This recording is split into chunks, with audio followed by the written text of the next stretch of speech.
and it was kind of getting kind of dark. I should have picked up the cues. This guy pulls over. I jump in. I'm like, I'll ride with him. So we just start driving, like zigzagging up. And he goes, oh man, I spent 10 years in San Quentin. If we go back to my camp, we can cook some dinner. When we get there, it's already complete dark, and it's just the two of us. And he actually strangled his twin brother to death. You're in camp with this dude in the middle of the mountains? It's the middle of the mountains. And I had like this tent, which is called like a Hennessy hammock. So I go to sleep, and like after about a couple hours, like this flashlight beam just goes, and it just centers on me. I was reaching for, I remember I had like a pocket knife. Like I was definitely panicking.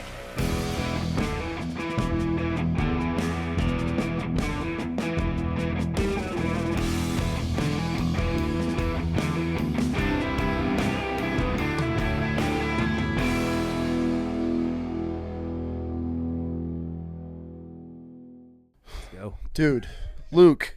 Yeah. You ready?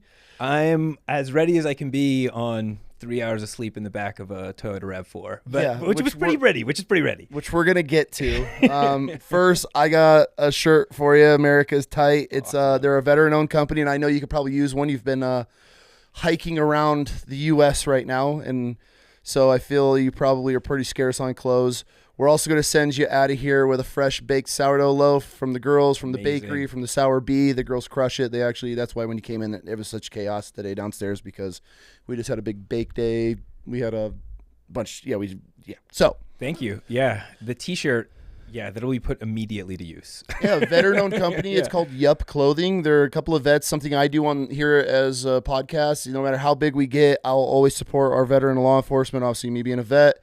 So law enforcement, veterans, if they have apparel companies, small businesses is really what I want to be able to promote. So if I could just do that and give them a little shout out and give out some swag to guests, it's the least I feel we can do for the men and women that are out there serving our country. So that's great. And the slogan is great. Yeah. All right. It's kind of, it cuts a middle line.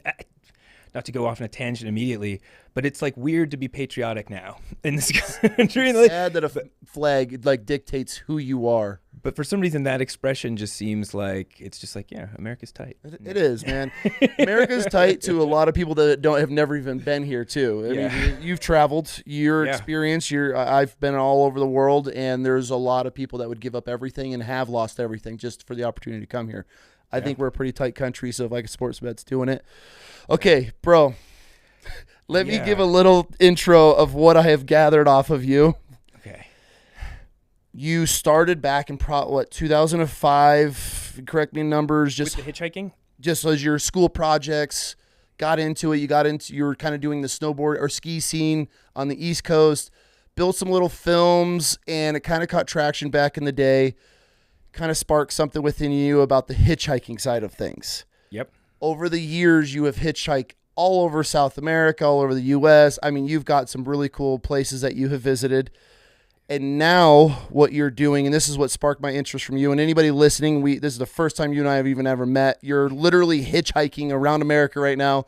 I saw a video of you that was kind of going viral, and I saw that there were Idaho State Police. I messaged you. You're like, hey, I'm on the way. Now what you're doing, which I just love the concept of, is you're hitchhiking around America to be able to showcase what and who's out there and what America has to offer in a way. You're just spotlighting Americans that are giving you a ride in a way. So I'm going to let you dive into it. But from what I have gathered, you sit down, you talk to these people, you're able to get a little bit of their story, which I love. That's the whole reason I even launched this podcast, is just to sit down and have a conversation with individuals that most people I don't even know. And it brings me so much joy. So when I saw you doing this, I was like, okay, we got to connect. So fill in the pieces. You could correct anything I just butchered for you. No, I mean, that was pretty good for like only having read the little blurb I wrote down. Oh yeah. Okay. So kind of the short version of what this project is. You have a water beside you too if you need anything. Is the why comes from, and we can get into like where this idea came up from. But the what at the moment is that, yes, the plan is to hitchhike large swaths of the U.S. Okay. So I'm kind of picking like a big chunk of the West Coast, then a big chunk of the East Coast. And just walking basically on the side of the road, thumb out, get picked up by people, and I think because it feels like there's just been this increase in like division and Very much distrust, so. in the country, which I personally I think comes a lot from. There's a lot of reasons. It's obviously something super complex, but one of the reasons, no doubt, something to do with like living almost through a digital reality. Like my last job was completely remote, and my entire and always overworked, and almost my entire life was through two rectangles. Like literally, my reality was through those rectangles. And what's behind those rectangles is like a machine that's distorting what I see Everything. to try to play up my like central nervous system, just Endorphins. the attention economy, right? For sure. And so I feel like we're in this weird place, and hitchhiking provides this opportunity to just meet with a random sample of people and just like talk about our commonalities, like what's happening in your life, what's going on. Also talk about this issue itself and what other people think about it. And hopefully the longer term goal is that other people might be able to educate me in, are there any kind of anecdotes to this problem? Like what direction should we be going? What things can we do to improve the circumstance? And honestly, it's kind of selfish too. Like I want that. Like I want to be done with this project and go back home and be like, okay, these are some things I want to incorporate in my life and with my wife. Absolutely, which anybody should if you're learning. Yeah. And if you're in the amount of people that you're having conversation with, you're taking in all kinds of opinions, perspectives, thoughts, beliefs. I mean, I'm sure you have heard a lot on the road. Yeah. So, but then you get the nitpick, you get to pick from that and be like, okay, this guy really I watched one video and you thought the guy potentially was going to kill you. That one was from way back in time. And I'm watching, you're like, what could go wrong? But then this old man takes you to the most amazing view of this valley. Yeah, that is this interesting thing too. Like, I have this hunch, not everyone, but a lot of people that will pick you up hitchhiking, they're looking for someone to talk to. There's something on their mind. I don't know if it's like subconscious or not. I can't prove this. But it is interesting how people will pick you up and all of a sudden they'll just start talking about, oh, I'm having this issue with my wife, or I recently found out I've been diagnosed with X or Y, and that's kind of intense because I'm not a therapist. But at the same time, I do think there's something going on there, where people want to. Yeah, I'm not trained. You're not a certified, but what is a therapist, right? You're just somebody that's sitting there listening. You talk about your problems, but that's all it takes. Yeah. It's just somebody with an open ear. Yeah. And they just want to have a conversation. And to your point, that guy who, I think he was kind of blind to how this was in rural Idaho. I had just left, let's just call it North Central because I can't remember the town. Grangeville. I just left Grangeville, Idaho. Okay. And it was kind of getting close to dark. He pulls over, he shouts like, get in, which usually there's much more, kind of a transaction where we're trying to figure out, hey, what's your deal? What's my deal? But he just told me to get in, and he had a reason for that, which was there's no really any space to pull over. So I just kind of had to make a snap decision, and I get in, and he's like, I don't really want to be filmed much. Like he didn't want to do a proper interview. He didn't mind the camera being on. And the first thing he says is, do you have some time? I want to take you in another direction and show you something. And then just starts driving me up into the mountains. And I just don't. What's going through your mind at this point, though? Well, trying to assess, right? One of the things was he was quite old. He was like he said he was 83. Okay. And so, really trying to rationalize like what could happen here. And if he has a gun, there's not much I can do. I'm not armed. But short of a gun, I might be able to get out of the car, and get away from this guy. Outrun him, outrun him, But like you said, he kept doing these things. Like he kept saying, I'll take care of you. And then he was saying, I'll take care of you, and touching my knee. And I was like, oh, no, this is starting to creep me out a little bit, Okay. Yeah. Okay. Which I, in retrospect, is just someone not understanding how they were coming across. Like, I genuinely think it was, like you mentioned, he really loves that part of Idaho. And he knows about this secret backcountry. And it is gorgeous up there. These views are just so dramatic. And he's, I think, fairly lonely. I mean, he implied that, and he wanted to share something that he loves with someone that he met.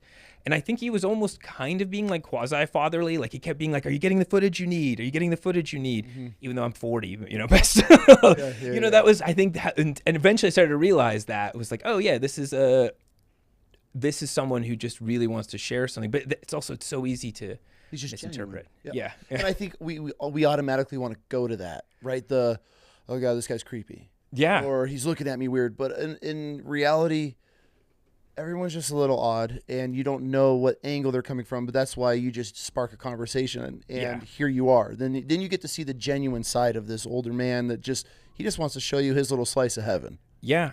Honestly, with hitchhiking, I think it depends. There's a gender factor. And so I'm talking as a man. As a woman, I think there's a whole other category of like concerns to think about. Okay. But as a man, I think the likelihood that something is going to happen to you is probably not that different than if you like live in, let's say, I don't know, Brooklyn, and you walk home at night. Okay. Like and if that does happen, by the way, my guess is it's not going to be the guy who looks creepy. It's going to be the total sociopath who completely convinces you that he's a nice guy. And then next thing you know, he's doing whatever horrible stuff it is to that person. Sure. But I think that that's a really tiny, small outlier. Like the vast majority of people are, I mean, they're just human beings, right? Absolutely. Yeah. Well, because there's been this stigma against hitchhiking for a long time, forever, right? Like there was like a campaign against it. Yes. Yeah. There was don't ever. I remember commercials. I think like don't pick up hitchhikers. Don't ever. Yeah. But at the same time, there's a lot of reasons you don't pick up hitchhikers. But then there's the other side where it's just someone just needs a ride. It makes a difference to. So having done this for a while, like I've learned there's like context cues. So like what I'm wearing makes a huge difference. With this project, I have like the GoPro actually coming out of the top of a baseball cap. People can see that. They can see that. They can generally see that, like, I mean, I'm wearing jorts, but I got like nice, I usually try to wear like nice-ish shirts at least. And like I keep either fully shaved, or if I'm not fully shaved like I am now, like I'll trim tight before I go out so it looks like I've, manicured my facial hair. You find that type of stuff helps? I think consistently, over and over again, like at least half the rides I get, people are like, I never pick up hitchhikers. But you look different because you just don't see that many people. But then there's other context cues that you can't control. So like, let's say Northern Washington, I didn't wait more than 2 minutes coming across the Cascades because everyone is just like, oh my God, you're on an adventure. At some point, I'm going to be in West Virginia, and then it's going to be like, that guy's a meth head. Okay. It's a different, like people take cues from their environment. Like I was trying to say that I had a lot of an issue yesterday. Up until yesterday, I don't think I'd waited more than 20 minutes, a half hour between rides. Yeah. Really? It depends on. I take time to get myself to the spot sometimes. So like, there might be like a half hour walking, an hour or something. But by the time I actually would put my thumb out, probably not longer than a half hour. Interesting. Except for yesterday where I waited 4.5 hours, which was... Which part of Oregon were you in yesterday? The Yakima Basin. Okay. Yeah, so I came out of Yakima, and there's a small town right after you enter the reservation there. It's like, it begins with a T, but I'm not really sure. But I was just I could not get picked up. And finally, this local kid did pick me up and took me to the edge of town. And he told me, he's like, well, we have a pretty big drug and homeless problem in this area. And so that kind of makes sense, right? People are trying to make a snap judgment of you. And immediately. And also, even if they really have to be sure, like they might think to themselves, oh, he looks like some guy on an adventure, but he might still be a meth head. And so then they still don't pick you up, Yeah. Have you had a large number of people pull over and then you shoot their pitch and they deny it? Or once they learn who you are, what you're doing, it's a pretty easy done deal? It's a pretty easy done deal, okay. Yeah. I haven't had anyone deny me. I've rejected a couple that were already... There was a guy the other day who pulled over, and then like he ran out of his car because he saw like a plastic carton on the ground that was like, and he was grabbing that, and I was like, oh, did you pull over for me? And he goes, well, how far are you going? And I was like, I'm going all the way down to Yakima. And he was just like, well, I might have space. And that's just like a no, like, I don't know what that is, but yeah, I'm not getting in the car. Yeah. Okay. So that's the other side of it. I mean, how often are you reading people when they pull over and they're like, hey boy, and they're like sitting there playing with their little belly button, like, get on in. That's what the trouble is. That's how this project gets, that's how combining what I'm trying to do with trying to assess safety does become tricky. For sure. Because there's a hunger on my part, and that curiosity side of me takes over, where I'm like, what's this guy all about? I want his story. Yeah. I want to know what's going on here. So you had mentioned, I'm not new to having, like when I was coming out of college was the first time I hitchhiked with a video camera from Alaska down to Costa Rica over the course of a period of time. But years later, I was working for a group of magazines out of California, like online magazines called Police One and Corrections1.com. Yeah. And so through this, I was like being an editor for Corrections1.com. I kind of got this good relationship with a lot of people working in the correctional system. And California was kind of a mess situation with prisons at the time. Still, it's even worse. Yeah. And I came up with this idea of, I want to write these human interest short stories where I'll go back and forth. I'll interview like a prisoner or parolee, and then I'll interview a correctional officer or a warden, and just try to do this back and forth, back and forth. This was like early 20s. And I was able to get a little bit of money to it through like a local organization in San Francisco. It was like $1,500, but I was like, that's enough, Yeah.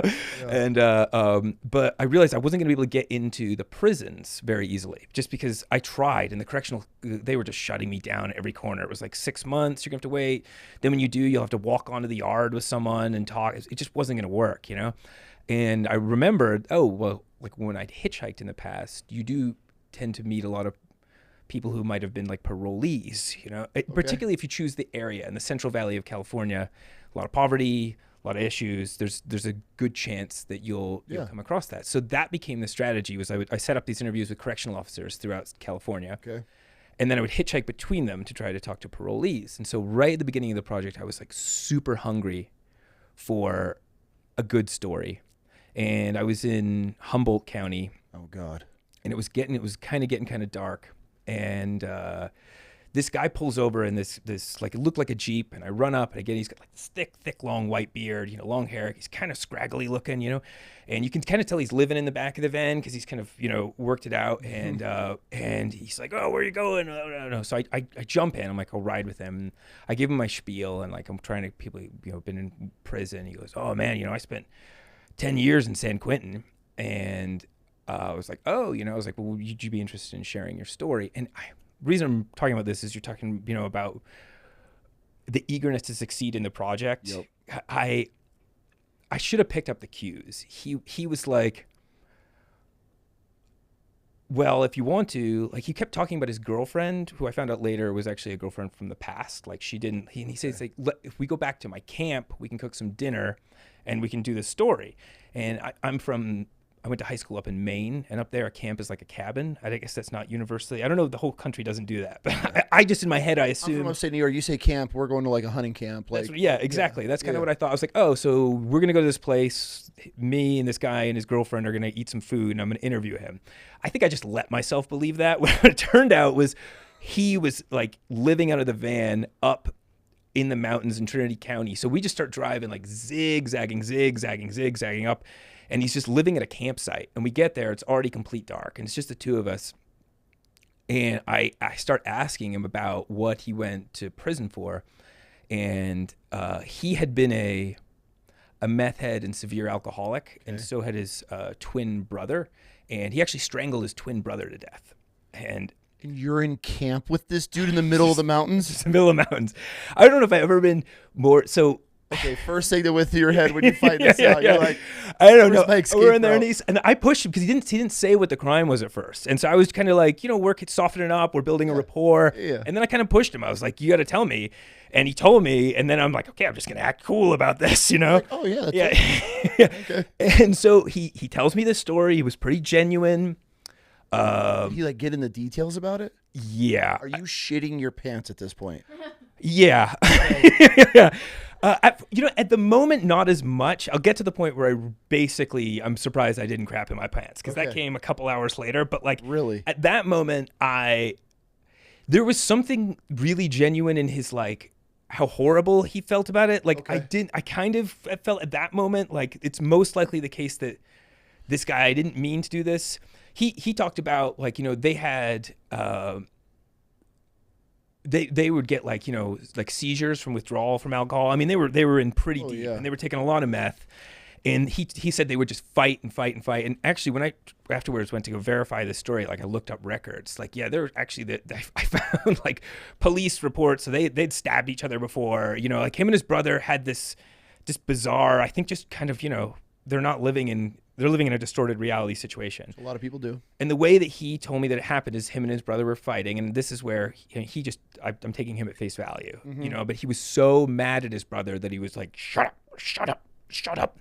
And then he actually fell asleep, passed out next to his brother, didn't realize his brother was dead until he woke up in the morning. In his telling, all I know for sure is that like I found the records as far as I could see that like he did kill his brother, like that's what he went to prison for. And so he tells me the story and it's like, okay. And I started to get tired, like really quick. I think just like the adrenaline and like dropping out from like just everything that's happening. And I had like this tent, which it's called like a Hennessy hammock. It's a tent hammock. Oh yeah. Those are awesome. Yeah. Okay. Awesome normally, but once you get in it in your sleeping bag, you're in it. Yeah, you can only get out of one thing. Like either I get out of the sleeping bag and I'm still in the hammock, or I get out of the hammock and I'm just rolling around like a worm on the ground in the sleeping bag. Yeah. So I go to sleep, and a couple hours pass by, and he's just tinkering in the van, tinkering. You could hear this. I could hear this, and then like after about a couple hours, like this flashlight beam just goes over my tent. Mind you, I've set my tent up like considerable distance from him, so it's not like he's not going to randomly, stumble across you. And then the flashlight goes back, boom, boom, and it just centers on me. And then I can tell he's walking up to my tent hammock. And how bad is your heart just ripping out of your chest? It was like I was reaching for. I remember I had like a pocket knife in my pocket. You know what I mean? Like, but what if this guy's prepared? I'm not doing jack shit. Like a Swiss Army knife. But what was interesting is afterwards I realized I was like kneading my chest with the other hand. Like I was definitely panicking. Okay. Yeah, for sure. Yeah, and he comes over. He stands right over me. The tent's got this like fly mesh on top. He's like smoking a cigarette, and the first thing he says is, the worst part was having to tell my mom, when my mom, just looking in her eyes. And he just starts telling me more information. And I'm just like,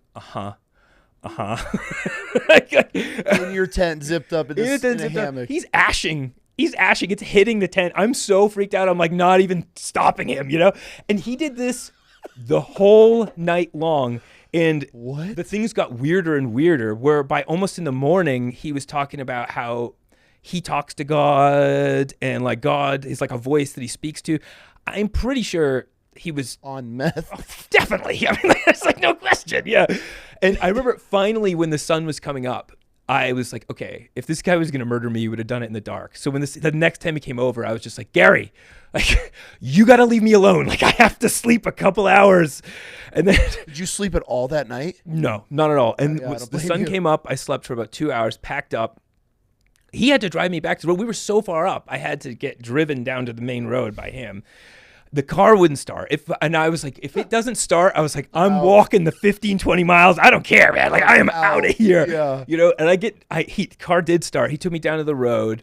We part ways. And I feel really bad for the next guy who picked me up. There was just this dude in a pickup truck who was just like enjoying his day, picks me up, and I unload this story on him. And I'm pretty sure I convinced him that I was a crazy serial murderer because I'm just like telling him this story, and he's just like, just driving home. Doesn't say a word, like never again. Never again. Oh, yeah. That balance, I mean, it was a very long answer to the question, but that's a tricky balance, For sure. It's like that is wanting to pursue the story, but also wanting to be safe. That's the most scared I've ever been with it, and I put myself in that situation. That's your worst encounter on the road? I've had, I think I can wrap four things that have been really scary. There's that. There was a time when I mentioned I did that first trip down from Alaska, I was coming out of Prince George, British Columbia. Beautiful. And this Beautiful. this pickup truck pulls over. I get in, and I'm like, this is just me doing bad. I was just getting so comfortable. I've been doing it every day. Okay. I got in and I closed the door first. And ever since that, I've never done this. I like have a full conversation with the person before I, but I just got in and then I was like, hey, how's it going? Blah, blah, blah. Doesn't say a word. Like he just starts driving. And I was like, okay, that's already a little uncomfortable. And I start telling him about what I'm doing, like trying to make conversation. And he's not saying anything. And I start trying to evaluate the situation and like, the windows in the truck don't go up. There's like ants running along the dashboard. He's got long, rough hair. He's not wearing shoes. He has like what looks like felt or something, like carpet wrapped around his feet. And what the hell's going on here? I believe all of this because people are so weird. I have video of this guy. I do have it. I took it out. It was literally me being like, you're gonna want to get the camera. The footage is terrible, but like if you get the little snips, because I'm kind of like this, trying. I'm like, because I was really afraid, and I told him what I was doing, and then he just starts laughing. This like quasi maniacal, like he's like, and I just at that point I was so fucking scared. Sorry, I don't know. It should be swearing. You can do whatever you want. Yeah. And I faked a stomach bug, and like I just was like, oh god, I gotta get out, man. I gotta get out. And he pulled over, got out, and then the thing that threw me off was I was like, thank you, have a good day, and he goes, thanks, bye. He spoke after he dropped me off. So I don't know what happened there. I don't know what happened. You're like, I'm good. I'm good. I almost stopped that right then. I walked to like a Tim Hortons nearby and unloaded this story on these waitresses. And they were just like, what are you doing? You shouldn't do that. Like, So those are the two scary. The other two. Yes, I want to hear all of them. Were sexual in nature. Okay, so I was going to get there eventually. We'll get here now. Yeah. Because there's a movie, you hear about rules of the road. Right? I don't know what movie it was. Shorts don't help. Yeah, walk around in jorts on the side of the highway. Honestly, I think because I'm older now, it's a little better. But that early 20s shit, I feel. Oh, you're a snack. You're a truck driver. Yeah, I like that. Yeah. For sure. I was gonna get there eventually. This podcast would have got brought up at the moment, but so the rules of the road. Let's talk about this. So there's been a few cases, not on this trip yet, once at all, which I don't know if it might be applied to age, to be honest with you. Almost a little offended because you're not getting. I'm like, what the hell, like what's wrong with me now? Like the guy. Yeah. Gonna go shave and do some push-ups and I throw a little cologne on. Go home, like your wife's like, how was you? Like, I don't know. No dudes hit on me out there.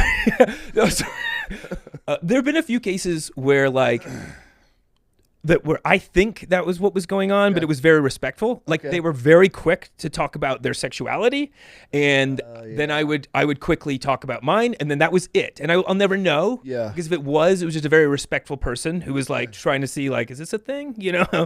There were 2 times where that was not the case. The first one, this guy up in Alaska. So this was like right at the beginning of when I should say, because, how did I start doing this? Well, maybe we'll get to it later. But so I was going up this thing. I'm trying to go up this thing called the Dalton Highway. Up to Prudhoe Bay. Mm-hmm. And I get picked up by this French tourist in a Buick Rendezvous smoking cigarettes, which I don't know. And he was a genuinely nice, smart guy, and we are now in the car together for what's going to be like 2 days or so. It's hours. Yeah. And we start talking, and like he brought up, like that he has a boyfriend and this stuff, and I had a girlfriend at the time, and we there was no question about sexuality, which is kind of what made this like. The dude was respectful after he shot his shot, but fuck that, dude. It was fucked up. Like, basically, we're coming back from, like, Prudhoe Bay, and we're in this one area where it's just, like, the bears were everywhere. Like, we're just seeing grizzlies. Like, and we pull over because, like, he's super tired driving, and I'm sleeping in this like bivy sack, just like, just a small little tent. And he's like, look, if you want to sleep in the back of the Buick Rendezvous tonight, like to be safe from the bears, like you can. And I took him up on it because it was a legit thing. Like, but I know, I get your point. That's why I'm giving this guy the benefit of the doubt overall. Yeah. But yeah, what basically happened was like, I can tell he was like fake snoring. And like, all I knew is he was like rolling closer and closer to me in the back of this big rendezvous till eventually like I'm turned away, but then the wheel well gets in here. So I'm actually like pushing my ass back out to try and get in around the wheel well. And I'm like, this is uncomfortable. And he just made a move. I mean, he just put his hand around to the front of like I had left my pants on, and he went working to get under them, and I just shouted like no, and he went like and rolled over, and I was like, bro, oh my god, dude, we still had like 5-6 hours more of driving together. So like the next day it was just like, how awkward was that? Oh, painful. And I got back to Fairbanks.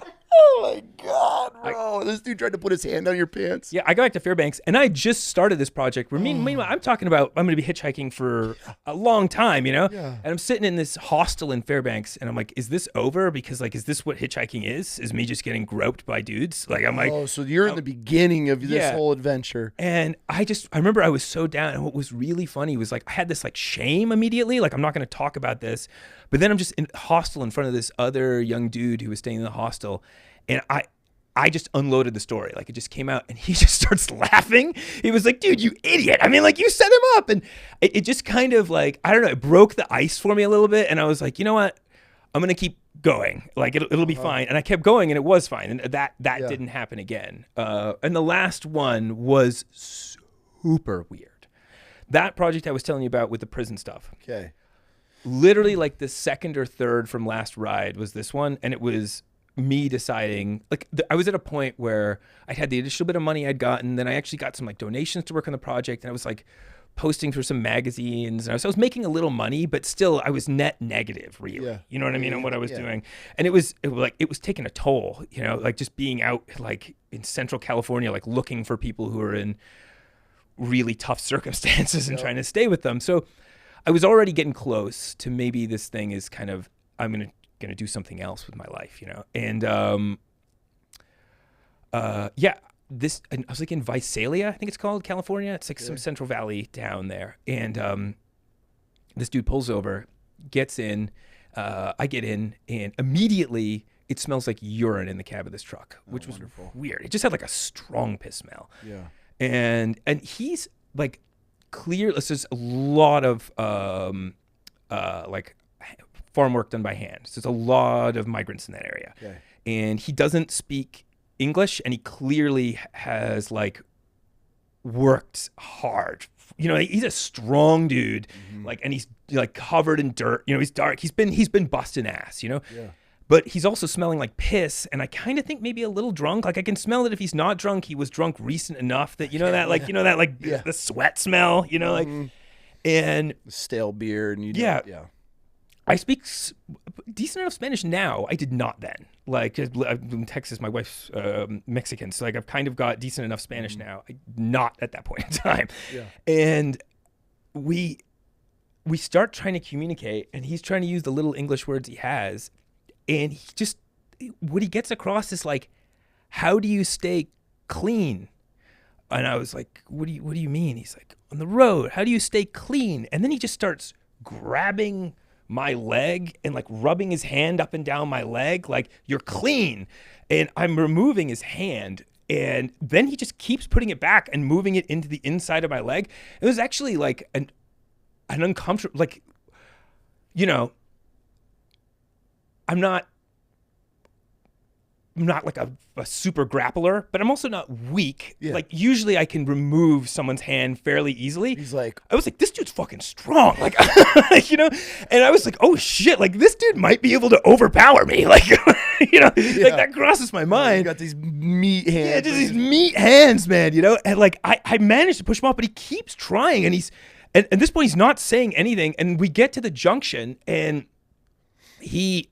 I'm like, all right, I'm getting out here. And he's like, I'm coming back this way. I'll get you coming back the other way. And I'm like, the fuck you will, dude. And I don't know. That was just really uncomfortable. Just the whole scene, the whole scene was uncomfortable. So that's it. I would say, I always do this. Like I always say, I'm going to like try to make hitchhiking sound good. And then I tell my 4 worst horrible stories like every time. I mean, yeah, but I also want to get to the good parts of the people you meet and the things you've learned. I mean, because this type of adventure that you are doing, you're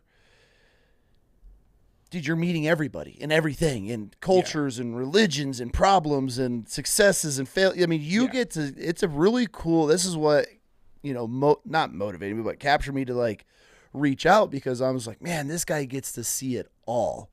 Yeah. So I don't want to paint the picture of hitchhiking as bad, but at the same time, you're going to have your risks out on the road. Yeah. The bigger risks are getting hit. Have you had really close calls of almost getting hit? I've been pretty good about it, I think. Like, because you're not hiking highways, you're hitchhiking. Well, you never go on a highway. Even if you were going to hitch on a highway, you would try to do it from an on-ramp. Yeah. But that's also miserable. Like, what I like to do when I do the hitchhiking is get a road where I can hike, and I'm moving. So it's like, I feel like I have some sort of control over what I'm doing. I'm seeing new ground, I'm getting exercise, and I swear it makes a difference too in who will pick you up or not. Like if you're standing on a highway on-ramp, I think you just ultimately look more like someone who's begging for something. Whereas if you're, walking at a good pace, walking backwards, like thumb out, like it's just a different dynamic. I swear it makes a difference in how, when people make a decision about like, oh, what does this person look like? What are they doing? So, but that said, there still are moments. I mean, like most of America's infrastructure is not made for pedestrians, and yeah, just like Northern Washington the other day, we're just crossing a bridge, like this huge long bridge, which doesn't have a way to be crossed by foot. And like, so I was like some kid trying to cross like a train bridge, I'm just like waiting to make sure there's no big trucks and just like running, but the other one, is, and that hasn't happened, this hasn't happened recently, but has happened to me in the past, is drunk drivers. Like there've been a couple times where someone is just really hammered and you're just like, oh. And one time it was a kid and he was driving really fast. It was actually me and a friend hitchhiking together, and there's just like this 17-year-old kid driving like trying to like impress us, going around corners at like 95 miles an hour in this shitty hand-me-down car he has, where you're like, you can already tell the steering isn't very responsive. And it's just like, dude, like we're gonna get out of your vehicle. I swear, like that's the thing you have to be more worried about, is being hit or someone being drunk, as opposed to like a serial killer, which I don't want to rule out the possibility. They exist, right? You know what I mean? Yeah, but run into them, walk into the park. Yeah, sure. I mean, that's just the world we live in. Yeah.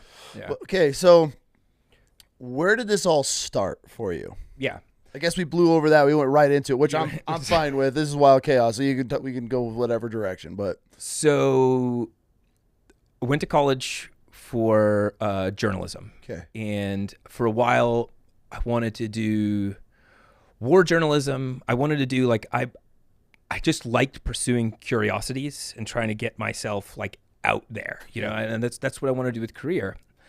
And I took some classes in film while I was in school, just because I was like, oh, this will be, something to add to, even though I predominantly wanted to do written journalism, which is what I have mostly done for work. Good side skill to have though, for the photography and everything. And so it was this documentary film class, and for a final project, we had to do some, I don't know, like 30-minute video or something like that. And I came up with this idea.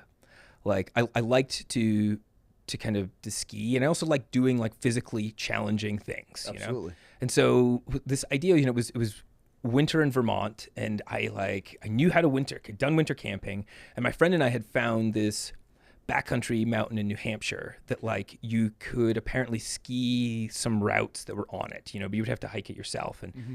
And so came up with this idea, like, what if we just loaded our skis and like camping gear into backpacks, and we tried to hitchhike from Burlington, Vermont to this spot in like northeastern New Hampshire. I can't remember exactly where it was.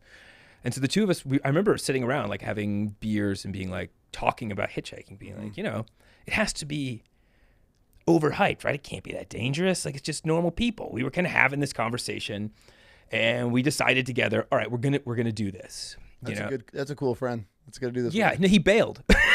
I mean, well, it wasn't entirely his fault. It was something to do with school, and it was my project that wasn't his. And he was like, I can't do it. But then, like, the day before, I was like, well, I can't do another thing now because this is committed. I'm committed to this. I go out. We ended up getting New Hampshire, where I was heading, ended up getting a massive snowstorm. I can't remember how many inches of snow it was, but I do remember I borrowed a bivy sack from this, like the school outdoor gear place, and like I remember I woke up like 4 or 5 times during the night because I was like getting buried by the snow, and it was coming down hard. And that trip was unreal. Like there's just this with hitchhiking. It feels like there's this I don't know. It's like this combination between like total self-sufficiency and total dependence on strangers. So it's like, on the one hand, you're like literally turning yourself over to like whatever will happen. On the other hand, you have to be equipped for like a lot of different scenarios, particularly in the winter like that. You know, like you have to be able to assess people. You have to be able to cover lots of ground on foot. Like that's just a way with significant weight, you know, because you can't just hitchhike from where you dropped off. It doesn't work that way. Like you get really. Well, because think about like a town. Like people need to know they're going the same way as you. And so basically you'll usually get taken to a town, and then you have to walk out of the town till you get a spot where you can actually hitch from. And that adds up. That's like miles and miles over the course of a day. For you know? sure. It's like it's just, and you know, sometimes you're getting dropped like next to a KFC. Sometimes you're getting dropped in the middle of North Cascades. So you better have a way to be able to like get to your next location and feed yourself if you have to sleep out there, you know. And like sometimes you get dropped off, and then means because you're also covering like a variation in climate too, so you have to be ready for the rain. You probably have to be ready for the cold. I mean, it depends a little bit, you know. When I go to Texas, I'm not going to worry about the cold, you know, but up here it's like you have to be ready for a lot of things. It's not super cold this time of year, but I saw in Stanley, I mean, it was like 37 degrees the other night up there. So you kind of and because I particularly also want to go to those unique areas, it means being ready for that. And then also just the self-sufficiency of this like internal, when you're on the side of the road, like it feels a little bit like you're on show. Like everyone is staring at you, and there's this like battle. It's like a mindset thing. Like turn this positive. Anything that happens, it's like, I'm going to do it. It's going to be fine. It's okay. I got dropped here. It's been fine. I'm good. I've been waiting an hour and it started raining. No worries. Like, I love this. I love the fucking rain. Let's fucking go. Keep smiling.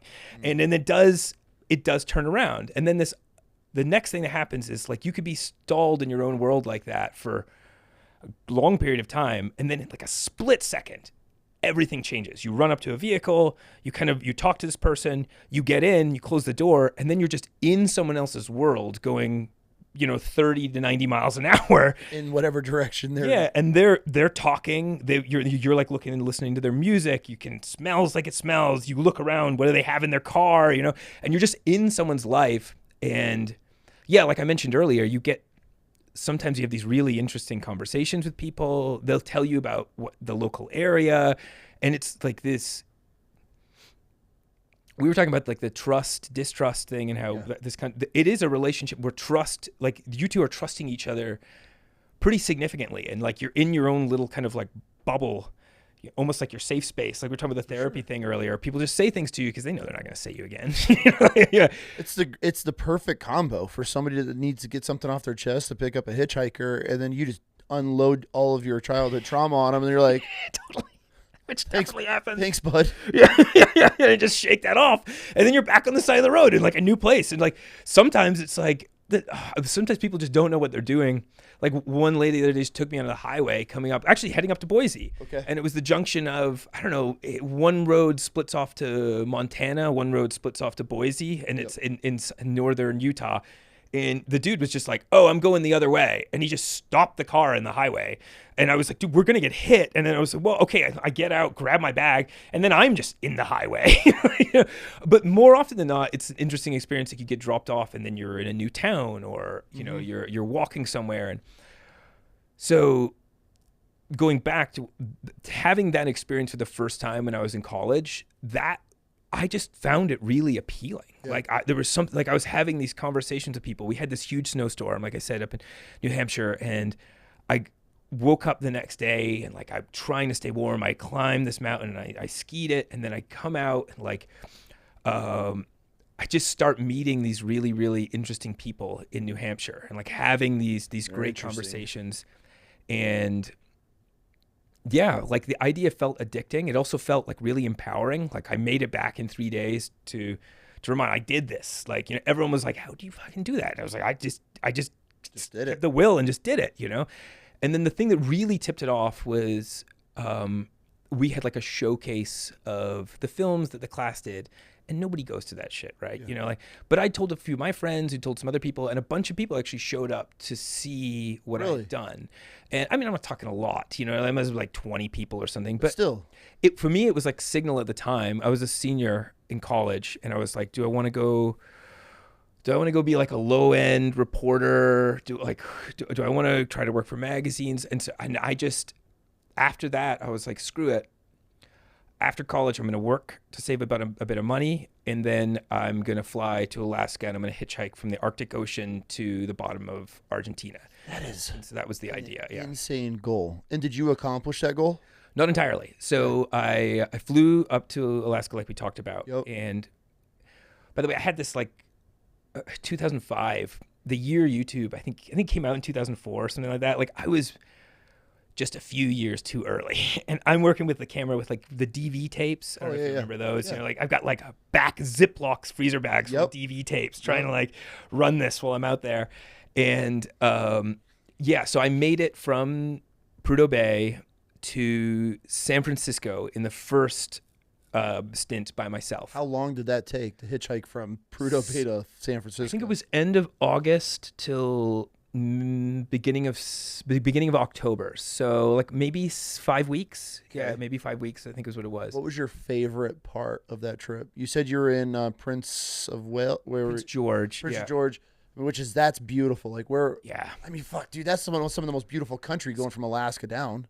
A lot of things from that trip were like really a big deal. That's a hard question. The Arctic tundra even still shocks me. Like I would love to go up there again. Like you cross the Continental Divide to start heading down. It's just like, it's unreal what it looks like up there. How were the bugs in August up there? Were you prepared for them? I mean, I didn't have bug spray. Did you have a face netting? No, I didn't have anything like that. Yeah, you're just just raw dogging it. Yeah. The Yukon was horrible for the bugs. They're just like these black flies that were just like out of inhaling control. them. They're in your sucking nose. them up your nose. You know. Yeah. Oh yeah. just keep moving. Just keep moving. That's all you can do. Yeah. Just keep walking and moving. There were a lot of parts that were really, really interesting. Like a lot of conversations in British Columbia. You know, it's like talking to Canadians about George Bush was kind of funny. This is like that guy, you know. I found like the Washington coast, just like the mountains when you just come inland. That was the first time I'd ever seen giant trees with this. I mean, you probably living up here in Idaho, you've more familiarity with it. Well, I guess you guys maybe don't get quite as much of the rain, right? Like just it's so green on the coast there. Yes. Like that blew me away. The Goonies, that's all you think of, you know, when you're hiking all that. Yeah, for sure. Yeah, but all of that, like Northern California, like just getting caught up. And you're an East Coast boy, right? Right. And I had never seen. So that's an experience, especially when you start hitting like the redwoods and the trees are just so massive up there. I have this feeling like the West Coast, it's just like, you know, like in the old Super Mario Brothers, he would just like eat the mushroom and he would get bigger. The West Coast is just bigger in this. It's like, we have mountains, we have beautiful spots, but y'all have the same thing, just twice as big. It's beautiful. Yes. Yeah. Huge coastlines with huge waves, beautiful mountains, you know, like, you can't beat the West Coast, man, honestly. It's just beautiful. Yeah. And you get to experience it. Like you're in it. Yeah.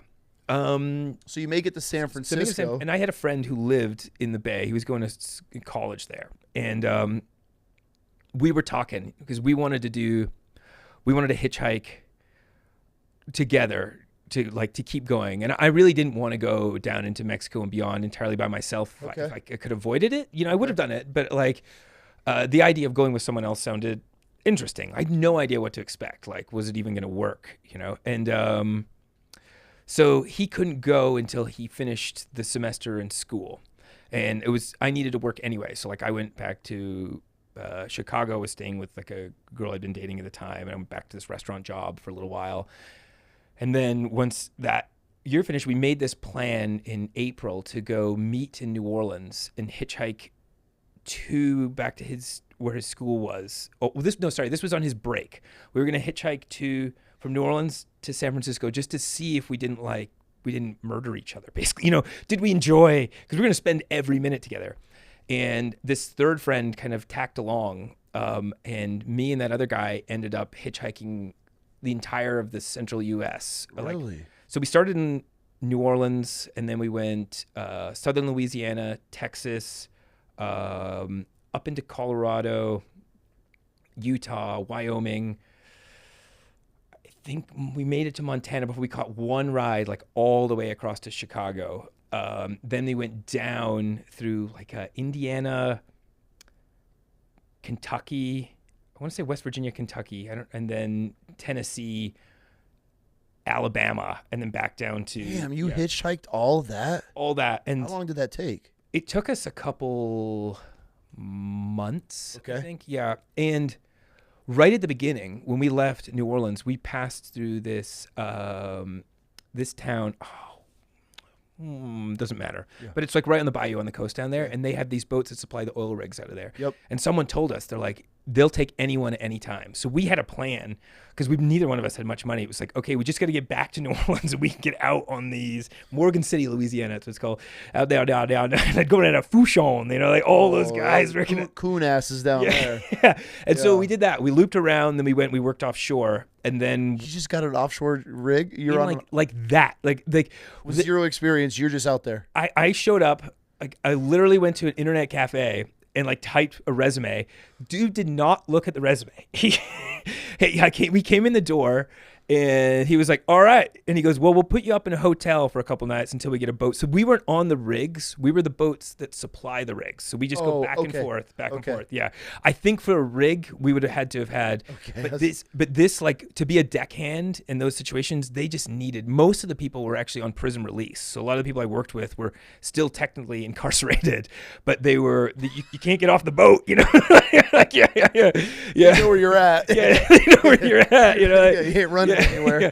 But I mean, they paid decently. It was like $200 a day for work that you were on like 12-hour shifts and you did like 3 hours of work. What are you doing on these boats? So they have all this stuff that needs to get out there, mostly casing, like for which they drill down, then they put the piping. Yeah. But a lot of other things too, like food, supplies. How big are these boats? God, I can't remember, but like 20, 50 foot, or are they big? They're big. No, these are ships. Yeah, these are full on ships. Like, because these pieces of, there's tons and tons. We're talking about like hundreds and hundreds of tons. Okay. I'm picturing now. I'm tracking. Yeah, and what we would do is we would go out to the rigs and we would just kind of sit off the edge of the rig, and when the rig needed something, we had like on boat like cleaning floors and shit like that. We were lowest common denominator guys. So you had some janitorial duties, but most of your duties were they would come over the radio and be like, okay, we need item 617B or whatever, and we would just be told, okay, you got to go out in the back deck. And our job was, as the crane hook came down from the rig, we had to lift up like the big loop O-ring thing they had there and hook it to that. And then we had to use the sort of guiding ropes to make sure that things didn't smash in. So we took things on. Pretty dangerous job. Super dangerous, particularly because the rigs are so big, they don't get affected by the wake, so they're not moving up and down, but the boat does. And your shifts are like midnight to noon or noon to midnight. And so I was on midnight to noon. So I remember one day it was like 2 a.m. And if the waves are too big, we're not supposed to work. But this one guy we were working with, he would say yes to everything. And technically, the riggers, anyone can stop work. Anyone can say, I don't feel safe. But there's like that unwritten rule, right? You're not, exactly. You can't be that guy. Next time they go back to town, they're going to be like, hey. Yeah. We'll see you later. Yeah, exactly. So we're out there, and when it would get big like that, it was scary because you would have to time hooking it, because if the boat dropped out before you got out of the way, then the load was airborne. And sometimes these super, super heavy, loads with like various pinch points. Yeah. It was not. Then it's swinging, and then the boat's coming and going. And also some of these old boys we worked with down there would like try and like push the loads, and you'd be like, Barry, dude, like you can't. That thing weighs like 500 tons or something. He's like, oh, I got her. Like, no, you don't. Like trying to stop a ship. Yeah. Dude, no. So they just they gave us $200 a day and they fed us, and I didn't have any rent or anything at that time. So it was like $200 was not that much money, but it was $200 to pocket, no debt, no rent, no anything. So yeah. So that adds up quick. I mean, are you staying on the ship? So you're not ship. even on a hotel. So even when you go back, you're probably restocking the ship, then straight back out. Yeah, it was. You could stay out. The people who did it full time would do like month on, month off, or whatever they. Okay. But you could stay out as long as you wanted. Like a few times, like the job would finish with one of the boats that we were on, and there was such demand at the time, I don't know if there still is, for people who were doing that type of work, that they would just move me immediately to another ship. At most, they would put me up in a hotel for a couple nights. They would pay me for those nights I was in the hotel, and then put me back out on another boat, because there was just such demand for what was essentially like freelance labor. Yeah, and you're pocketing $1,200 a week or whatever that. It wasn't that bad, Back in what year was this? 2006. Oh yeah, $1,200 a week, and you're not paying for hotel, and they're feeding you on the boat, obviously. Feeding you on the boat. So you have zero overhead, so you're pocketing money enough to hit back on the road again. To go back on the road. That was the whole plan. Okay. That was the whole plan. Yeah, and so we got back out, and you probably met some just people in Louisiana, New Orleans, man. They are just fascinating. Some of the dudes on the boats out there was so many guys who were just like half of what I would do some days, I would get so sick of it, was like dudes would just be like, yo, read this text I'm gonna send to this girl. Like it was like half of what we were doing was dudes just lying to women and asking me to proofread their text and watching dumbass movies. We get so bored, we were like, how many times could you get like 4 adult men are watching like The Parent Trap or some shit like that, This is a civilian version of the Marine Corps. This is literally this is young Marines deployed. I could see that. Yeah. Like 30 dudes watching The Notebook, and or just one dude, he's like, hey man, check this out, and it's just raunchy ass porn, and you're just like, oh, all right, give me a heads up before you like, my girlfriend. He's like, ain't that pretty good? I'm like, oh man, I mean, like, no, it's not great. Actually, I think she needs to go to the doctor. It shouldn't I think you hate women. Like, that's a different breed down there on that job for sure. And some of the dudes who snuck out, there were dudes who would sneak out weed. Like there were just things you just couldn't do. And he's like, you want to come smoke a bowl with me? I'm like, absolutely not, man. Like, it's like one thing we just don't smoke weed out here. Tons of pipe hanging above us. Like, no, I need to be in the right state of mind right now. Right state of mind, man. Yeah.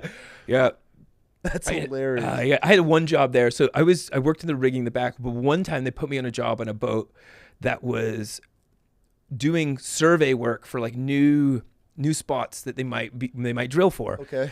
And they just needed someone to be like an assistant cook, basically. So there was a chef who had done the job for years, and then there was going to be me. And chef. Yeah, he expected someone who knew how to cook. I was just this dude they just put in the boat. So he's immediately pissed off with me. And we worked together for 12-hour shifts where he was just on a Bluetooth headpiece talking to his girlfriend.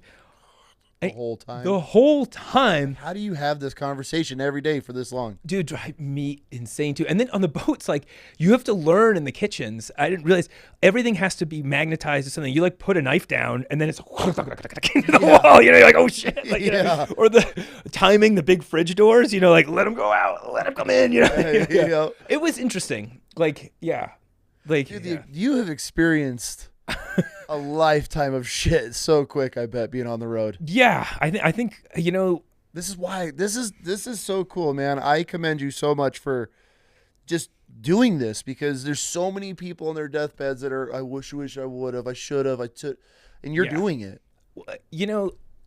I think that there's a mindset too, which is something I've dealt with like I'm in the second phase right now where like I went through a period of like substance abuse. And this was after all this traveling and like, you know, me working 16-hour days, like I mentioned, in front of a computer, you know, having adult responsibilities with a wife, where like, I just felt like I didn't fit into what I was doing. Like, I think there's something in my nature that is suited well to everything is moving fast, it's intense, and I feel in control. Like I'm never joined the military for a long time. You would have been a great Marine. I was close when I was younger to join the military. I grew up in a like extremely liberal parents, and like it would have been the worst thing. But I was like I did really well in wrestling, and I got recruited through wrestling and they were throwing a lot of stuff at me, and I was pretty close. So my mom basically begged me not to join. Where are you from originally? Where were you born? I was born in Scotland.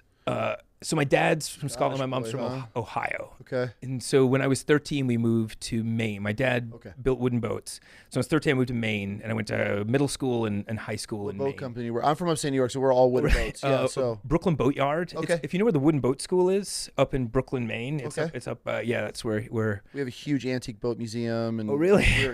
Like wooden boats are life. But there's nothing that rides better than a wooden boat. Yeah, I know. It's something else. I'm with you. It's something else. Damn, dude. So, okay, so we'll get back to you're kind of getting, now you did this. What substances are you getting? If you don't mind me asking, are you cool sharing this? Yeah, no, it's no problem at all. So I had worked as, you know, call it what you want to call it. I don't like the label of this, but I clearly have what they would define as ADHD. Okay. You know, like I focusing is very difficult for me. Yeah. Like, and I do it through a number of means of trying to do various, you know, moving around, jumping, taking breaks, all this stuff. But I get through it. I'd been working as a journalist in San Antonio, and I ended up getting a job, leaving because I wanted to do more freelance stuff. And I ended up getting a job running a magazine for like a crypto company. Okay. It's a whole different thing. But for this conversation, it's enough to say that like it was a startup. They were making a decent amount of money. And there was just this expectation of like, work. It wasn't even like my bosses were pushing me to do that. It was just like, that's what we're doing here. And if you're not on board, this is the tempo, take it or leave it. Yeah. They weren't assholes about it, but it was like, look, this is, you know, it's a startup. Like this ship either sails or it sinks. Yep. And like, we're going to try to make it sail, you know? And during that period of time, thinking back, I probably had like a tenuous relationship with alcohol beforehand anyway. I was just a pretty good drinker. Like I could handle my booze, you know, and I knew how to like separate church and state, so to speak. Like I wasn't like drinking during the day, you know, like, but I would rip it up and then just wake up and do the like, fuck it, let's go, you know, like I'm going to be fine at work, you know, and, you'd have been a great Marine. Yeah. You're describing my whole entire first 4 years. And, got to this point where like I did start to use it to take the edge off sometimes. Like I would have to do these interviews with artists, and I was like running through stuff, or at late night I'd have to like write stories really fast, and I tend to get like I want my writing to be good, you know, and I didn't have time to worry about that. And I would find, well, you're already working at 7 p.m. You know what I mean? Like you might as well have a beer or two with this, you know? Then all of a sudden you find yourself a little tipsy. You're like, well, I'll get up and I'll edit in the morning and it'll be fine. Which it was. What really kind of rocked me was I still felt like I could be doing better. And I kind of had the suspicion that I would be a candidate for like ADHD medication. Okay. You know? And so I just went and like, this was during the pandemic. Everyone was inside all the time. And like, I went and I just talked to like a local psychiatrist, just like a feeling. I was in San Antonio, was where I was living at the time. And they were like, yeah, absolutely. And they had me take this test, and I guess I did terrible on it because they were just like, you can have as much as you want, basically, you know? I mean, they continued to just let me ramp up though. And they kept saying like, yeah, we think you're a great candidate for stimulant medication. And at first it worked really, really well, you know? But I think there are lots of people that it continues to work well for. It did the job for me. But I still got the come down, like as if I was doing like cocaine or something. Yeah. Okay. You know, so like it was a hard crash. it was like I was a crash. I was anxious and jittery. Yeah. And I just started developing this habit of like, I've got so much work to do. I can just take a little bit more of the ADHD medication that I'm prescribed to take, Write it. and I'll just work through it. And then you don't sleep very well for a little bit. And then you shake that off. And then it gets to the point where you've got a month's worth of medication and you're done with that in like 22, 24 days. So you've got 6 to 8 days. And then the first 2 days of that are going to be like a crash. You're literally going to crash, you know? And so I start supplementing with more drinking, where I was basically like, I was just cutting this violent edge where my brain is just like, you know, if you say like, I normally have ADHD, when I was coming off the meds, it was nuts. Like I couldn't even sit and look at a computer. I couldn't read something on a screen without my brain just like I felt like, you know, when you see like a golden retriever puppy, like I just felt like that, like, oh. And so I would cut the edge with some booze, but that only works for like one drink because slowly your capacity to actually perform goes down. And it just started happening where it was like, it was spiraling a little bit. And my wife like caught on. She was like, what's going on? Like, there's like the trash cans have like empty booze that I didn't even know you purchased, you know, like that makes a good wife. They notice the things. Yeah. And yeah, like I tried to balance it for a while. Okay, I'm going to quit the booze, but I'm going to keep the ADHD medication. But then the ADHD medication, I couldn't stick with it like in a balanced way. And then I would go back to sneaking the booze. And it really just got to this point where like I was like, what am I've got to stop all of this shit. You know, like I think I'm super overworked. You know, I'm working these really, really, really long days. I'm going between overperforming insanely at 3 weeks at a time because I'm taking stimulant medication to be able to do this. Crashing. And during that time, I was taking on like huge projects at work too. And people would just be like, Luke is a boss, you know, he's just crushing it.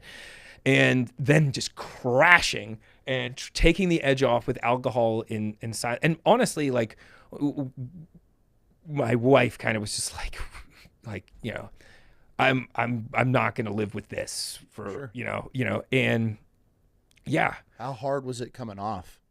Like quite hard. Yeah. And I still think when I'm done with this trip, I'm going to go back on to, so I didn't do AA. I went to like a couple meetings and, I think like it would have had benefit. I think it has great benefits. I think 12-step programs have benefits.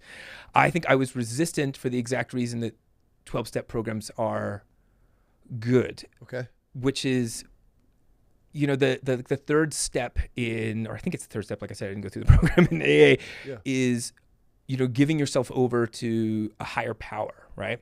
And I took that from a place of like, oh, I have to do it in like a very tight, narrow-minded perspective of like, you know, one sort of St. James Bible version of like, of faith, you know? For sure. Which was what everyone was in that room doing. And also everyone else in that room situation was, for the most part, it seemed like a lot worse than mine was. Like there's a lot of people in really rough situations, at least at the meeting I was going to, you know? And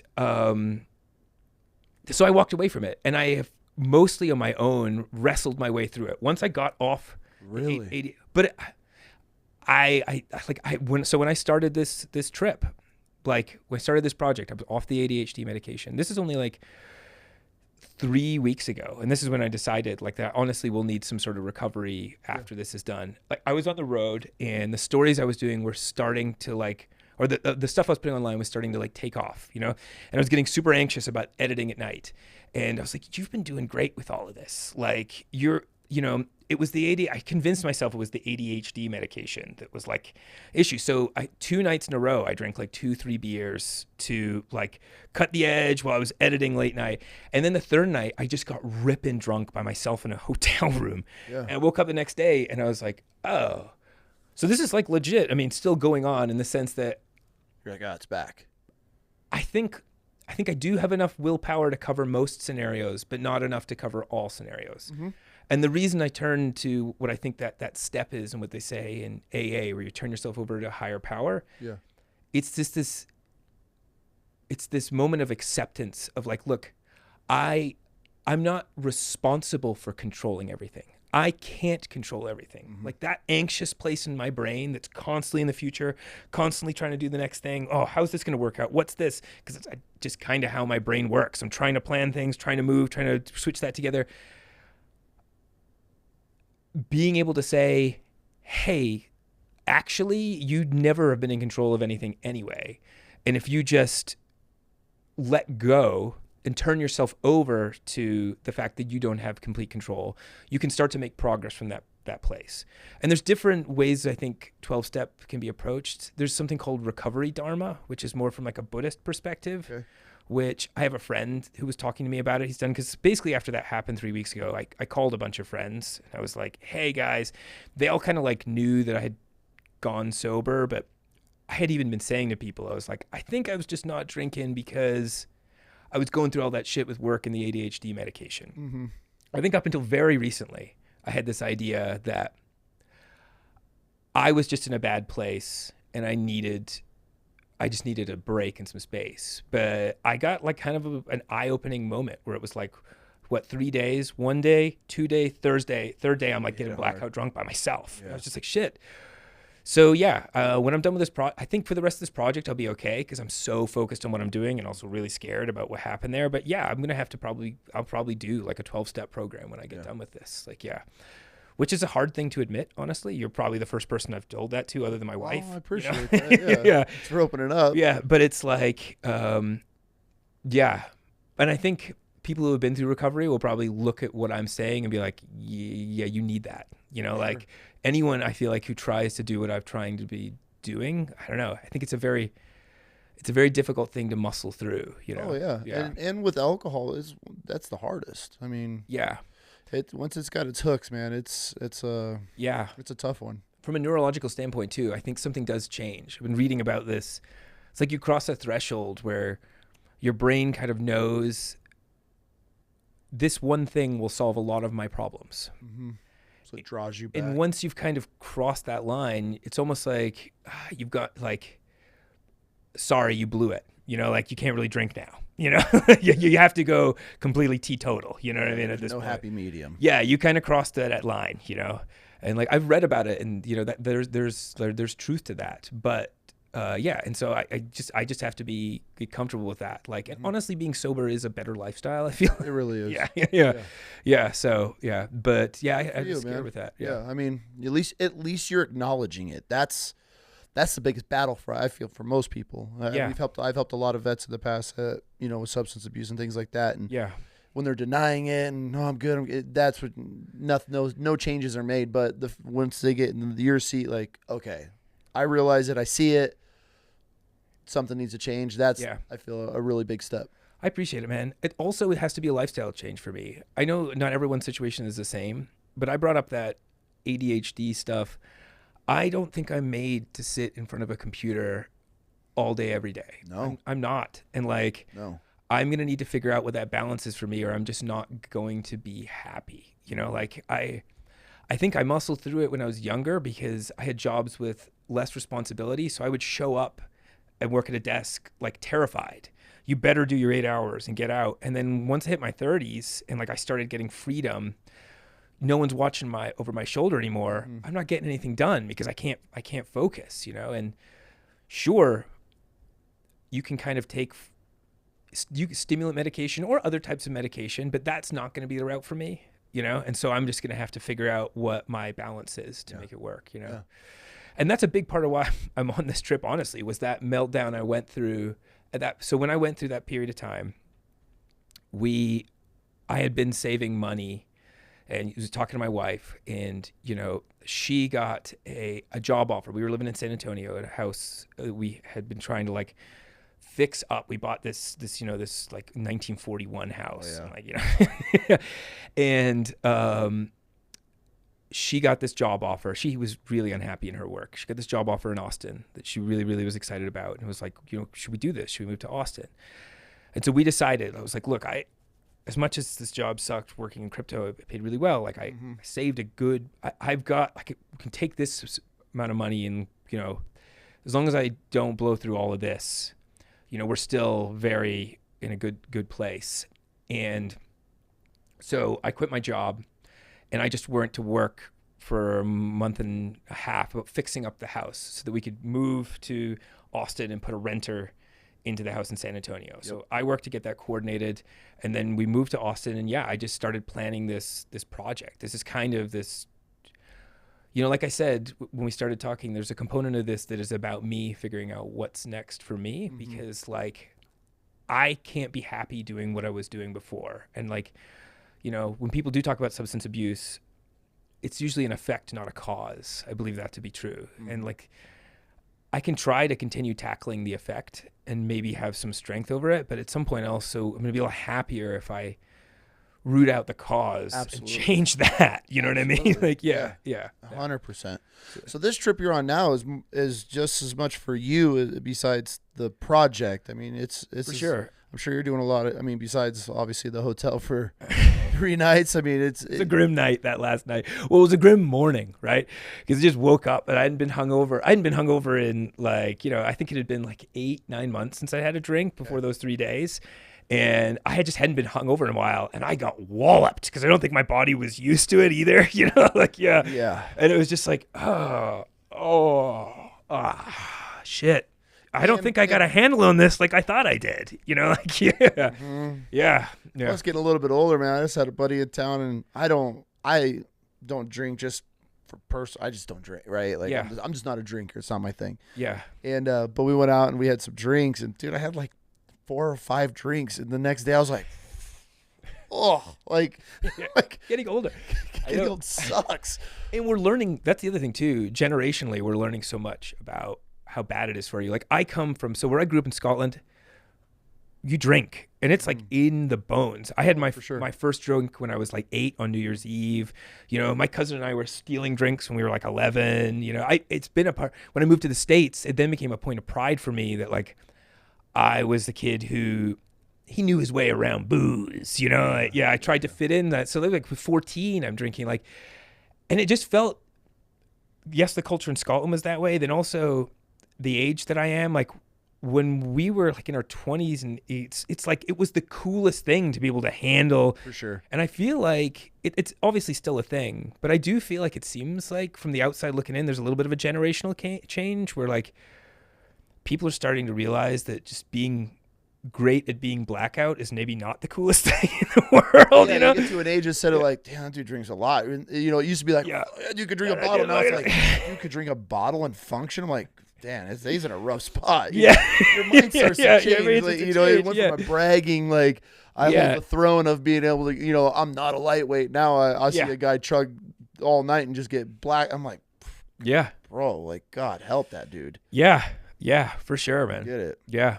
But well, good for you, man. I mean, at least you acknowledge it. We'll get back to the hitchhiking, but that's, at least you're thinking of it. And I'm in it. I'm not out of it. Like, I'll admit that I'm not out of it. Will be, unfortunately. Once you realize, like, okay, this is it. I mean, I say that in a respectful way because I have buddies that have been sober for years, and they're like, if I have a sip right now, I can't, and it's just bad. And it's not even just alcohol; it could be anything. But alcohol is a tough one. It can be anything, and so I also think I have an addict mentality, which has served me well in a lot of ways. Interestingly, if you learn how to channel an addict mentality, it can be superpower. Like I got into ultra running. I was into big wall climbing, and like just going up into Washington mountains and like and then training for that, training for that sort of thing. And training for long distance running became a thing for me and then in stuff like the hitchhiking and writing, like, the sticking to a project like the one I'm doing right now, there's a little bit of an addict mentality in that. But I'm also realizing as I get older, like that I would benefit from living a life where if you knock one peg out, the whole ship doesn't fall down, because that's kind of how the addict mentality is. And I've had that before, like when climbing was my life. And then like, I strain a tendon in my hand that actually never fully healed. That's what happened. It's like, what do I do? My whole source of like feeling good about myself is gone. Your identity, everything is gone. And it's like, why do I allow myself to get wrapped up in those? In one hand, it's actually kind of cool. it feels empowering to be obsessive about something, you know, like, and to get good at it, you know, but then it's like a balanced life is healthier. Double-edged sword. Yeah. For sure. Yeah.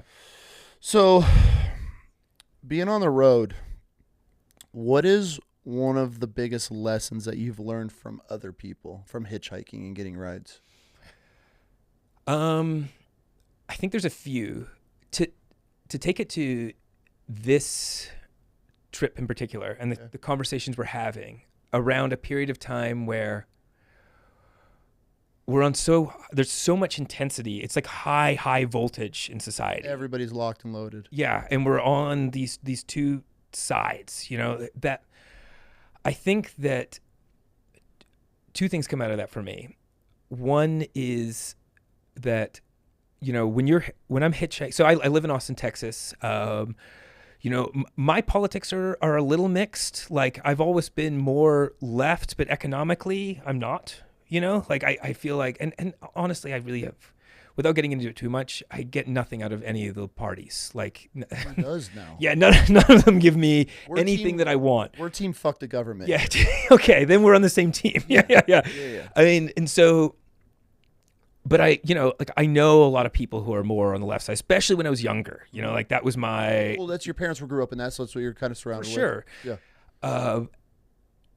And then you go to northern rural Idaho, and I'm hitchhiking with some guy who worked for the Forest Service, now runs a farm for his life. He's a life of like kind of farming and working outside, and he has certain needs that he needs from a government and certain things he doesn't. Like, you know, like and his value system is so radically different from, let's say, someone working a tech job in Austin, or even like, let's say, New York, you know, like who living in an urban environment like that. That you're comparing apples to oranges. 100%. Like, he doesn't care about DEI issues because DEI issues don't affect his life. What affects him is he sees people trying to make politics about this thing for leverage. And he has issues that he cares about that have nothing to do with that he sees being neglected. Mm-hmm. And then you have the other side who has a completely justifiable argument too. They see like a president who's kind of started like a spark in what feels like, you know, white supremacist stuff, feeling more empowered. Yeah. And that may be true. But in the same regard, the issues that they're seeing every day in their life, because maybe they're affected by it, you know, maybe they're gay, or maybe they're black, like they're completely justified in those things that they worry about too. But those things do not cross with that guy. They're living in completely different worlds. Yeah. So how do we deal with that? There's this book by this guy called Jonathan Haidt, where he talks a little bit about how this works in the brain, and like that we like to think that we make moral decisions from our rational brain, like the stuff about politics, religion, this stuff. We don't. We have a system that makes snap decisions based on a moral framework, and the framework is built up of the groups you associate with. Absolutely. And so, you know, like you like something because that moral framework, and your rational mind, according to him, only comes in afterwards to like fill in the gaps, right? So if your snap decision obviously has a flaw in the logic, your rational mind comes in and like, you know, covers over that flaw. Mm-hmm. And he's worked in this field, you know, it's like he's a psychologist covering research in this. And I see that in the attention economy that we're dealing with right now. Like these algorithms are playing on that part of our brain. 100%. And so why I bring up like, yeah, these two guys, Apple and Orange, the dude in Austin and the dude in Idaho, like maybe those two people don't have to see eye to eye. So what do we do with that? Well, like some dude just the other day in Central Washington said something to me. It's from such a simple point. He works in an excavation business. Mm-hmm.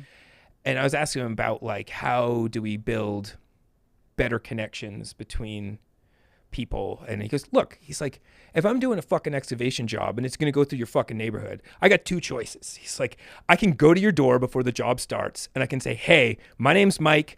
We're going to be working on this project out here. Here's my number if you need to call me. But look, this is what's going to happen. And when it's done, you know, your water's actually going to probably run with a little bit of higher pressure than it did now. So it's going to be better off. Or I can say nothing.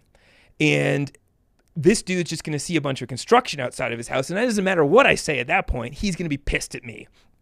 And he's like, when people go, when we don't talk to each other, when we don't cross that boundary to just introduce ourselves to one another, we can't find that commonality in each other. And what that guy is saying is what I'm learning in hitchhiking too. Like I'm talking to people who we're radically different, but we're in the car together. We find commonality, and he might fundamentally hold a different belief than me. But if I tell him I disagree with him, he's going to listen to me because we're eye to eye in this car. He's not going to write like, fuck you, you fucker, like he might online, you know?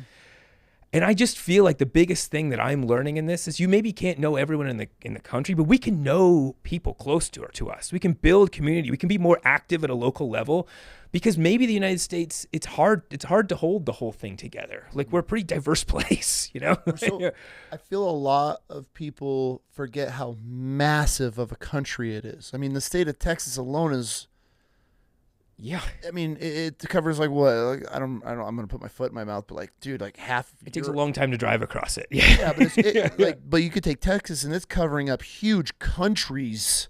You know, and so you look at California California's budget's bigger than most of the world's countries, right? So you take those things into consideration, but then on top of it, you start adding this divided factor.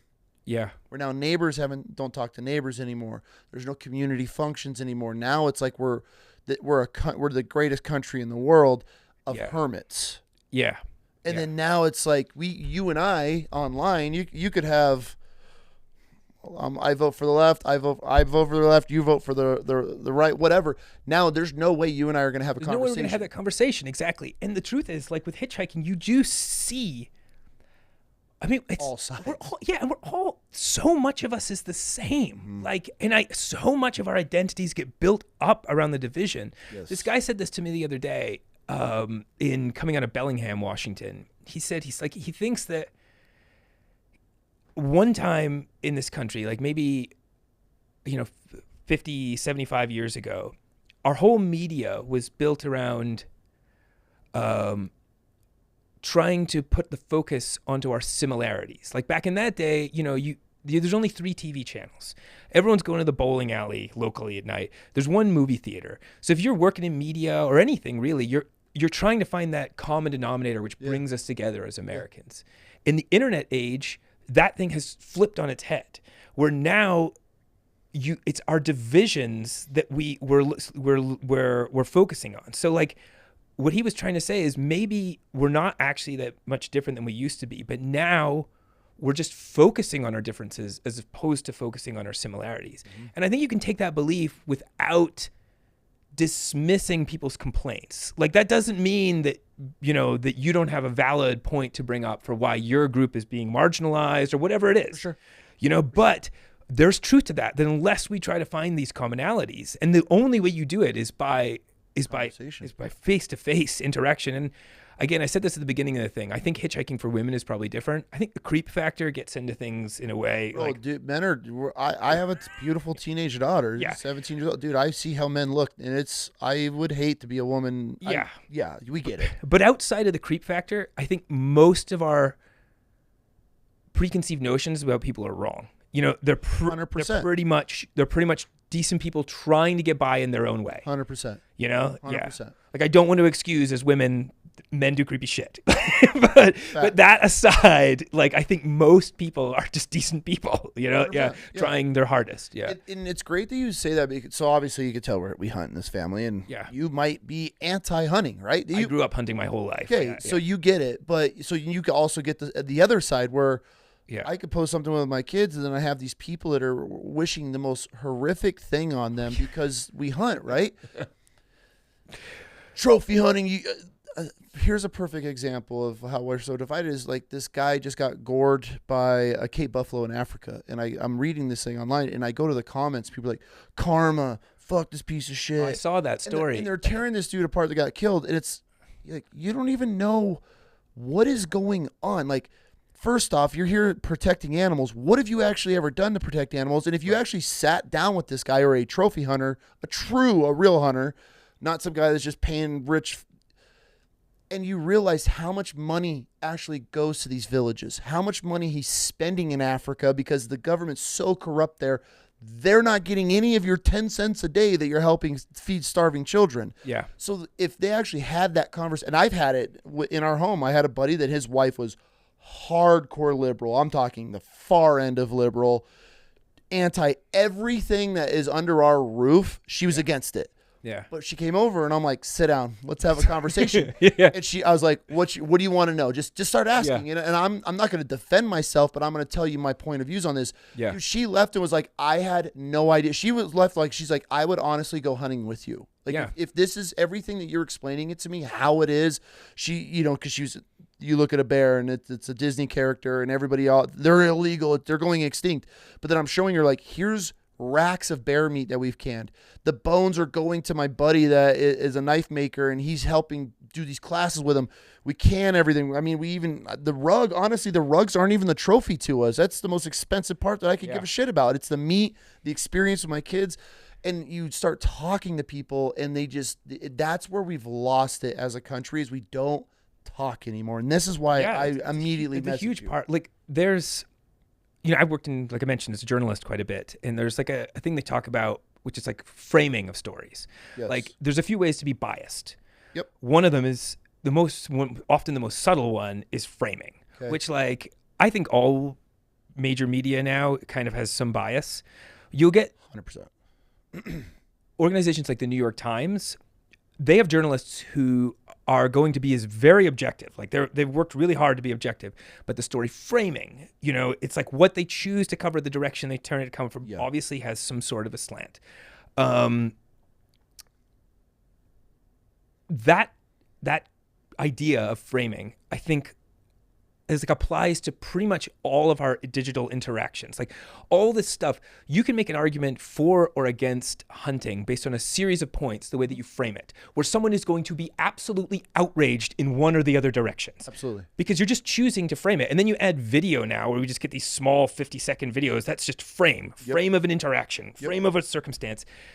And that's just not reality in any way. And if you don't have to take a person hunting. Like you said, you can sit down with them and have a real conversation. They can see a wider, broader perspective of something. Okay, maybe they still have completely valid reasons to not like hunting, but at least they're going to see why your reasons are valid. Yes. And like two people can go on amicably after that. And then just because we can't come to agreement, or I'm not going to just accept what you're telling me, doesn't mean we have to be enemies. Sure. And I think that's where the hardest part, because I get a lot of questions, because I always put out like the polls and ask me a question. People are like, do you think the country will always stay divided? And I hate to say it, and I would love to know your point of view, but I think we will never go back to where we were as long as we have the media. If the media shifted, you take far right away, far left away, and we just went to media. The positives, what's happening in our communities. Yeah. Hey, this is what the changes are, as like a neutral bias. Like if Trump fucks up, call his ass out. Biden fucks up, call their ass out. It should be a bias across the board, because then people are just going to see what's going on out there. Like, why aren't we watching the news right now? And it's not all on every single station. Like 60 children were just found in Florida, not a word. And like half of them are pregnant. Like that, I can't wrap my head around that. But instead, Biden doesn't know how to eat an ice cream. And you're just like, it's ridiculous. Yeah. You see what I'm saying? So it's like, unless we get back to, because I'm come from a military standpoint of military history and how it's easy to manipulate propaganda.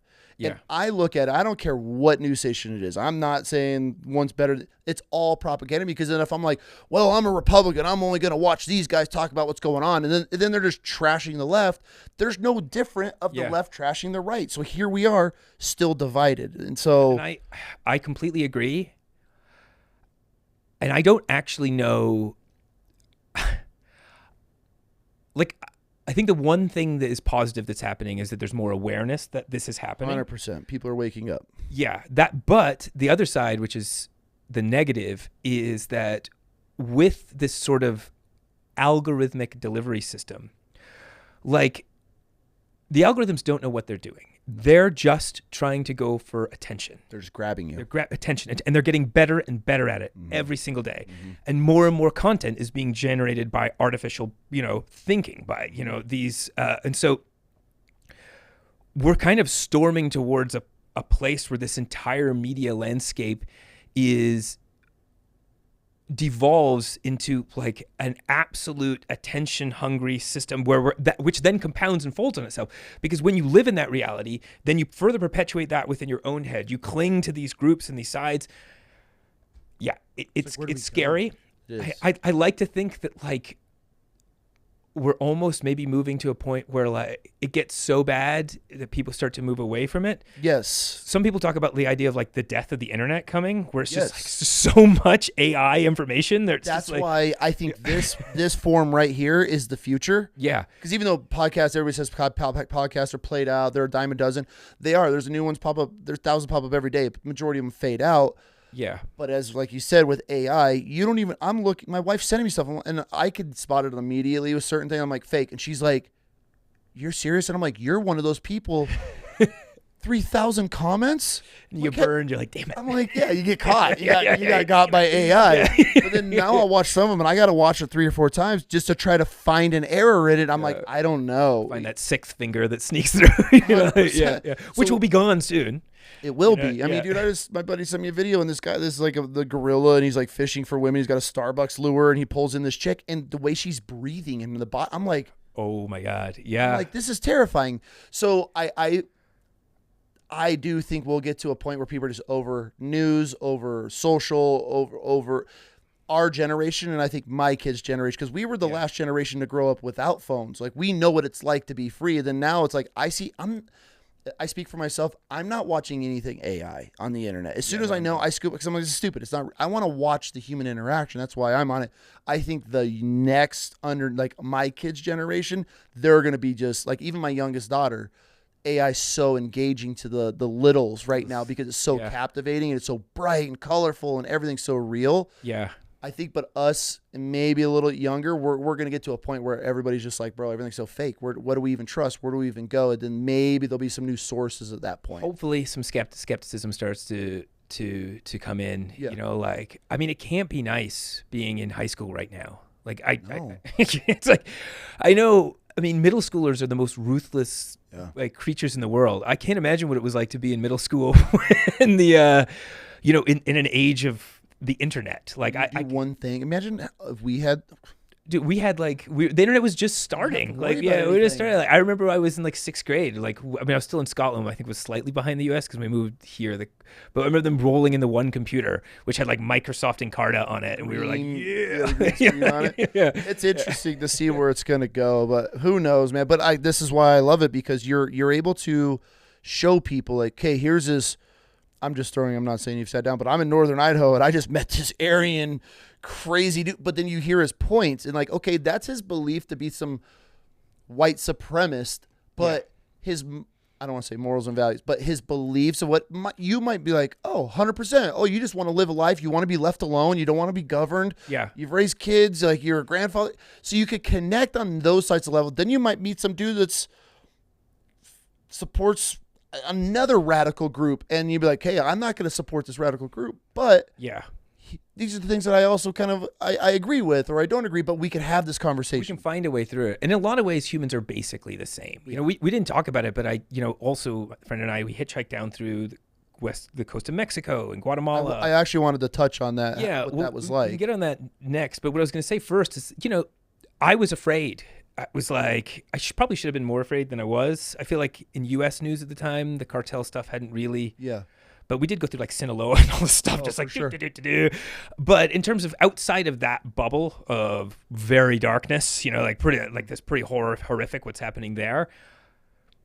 We were scared because we didn't know. Yeah. And we end up finding just this like wonderful culture of people who are so proud of their culture, want to show you, pulling over, like talking to us, dealing with our terrible Spanish, and just taking into our house. Like, we stayed in homes, we're eating meals with people. It's like, just that sense of like, they're so happy that we're taking interest in what they're doing. And then they're going out of their way. And it was like such a rich experience, which, I mean, it's hard to know that without, and it's like, you can, there are certain levels of, like when we talk about, if someone fundamentally hates one other group, it's kind of like, okay, you could overcome that, but outside of those extremes, I have a lot of empathy for a person's background and experience. I'm fortunate to have seen a lot of things. I'm fortunate to be able to take the position I take because of the exposure I've had. Yep.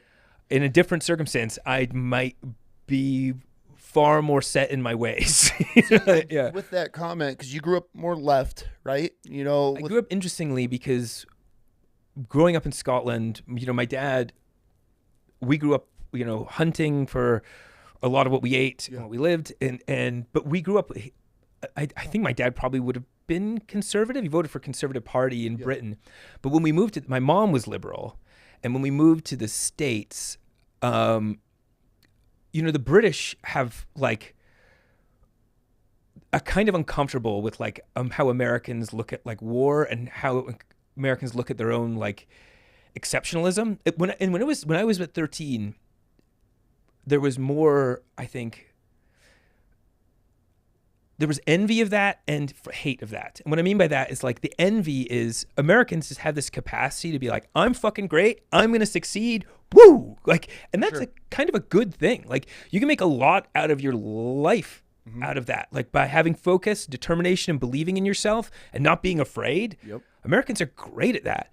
But you can also be a huge prick by being like that, you know? Like, yeah. Especially when we take that mentality and go outside of the U.S., then you're an asshole. And that's where I feel a lot of people, we turn a lot of people off from America. Because I've seen it. I've been places where I was like, oh, God, we're not with that. Like, So when I say I came like with a real left perspective, it's kind of a weird mix because we grew, it's like we just, my household was very anti-American military, having come from like a mom who was on the left and a dad who had a British perspective where he was just like the American military is like they put their hands where they shouldn't put their hands, you know, like guilty.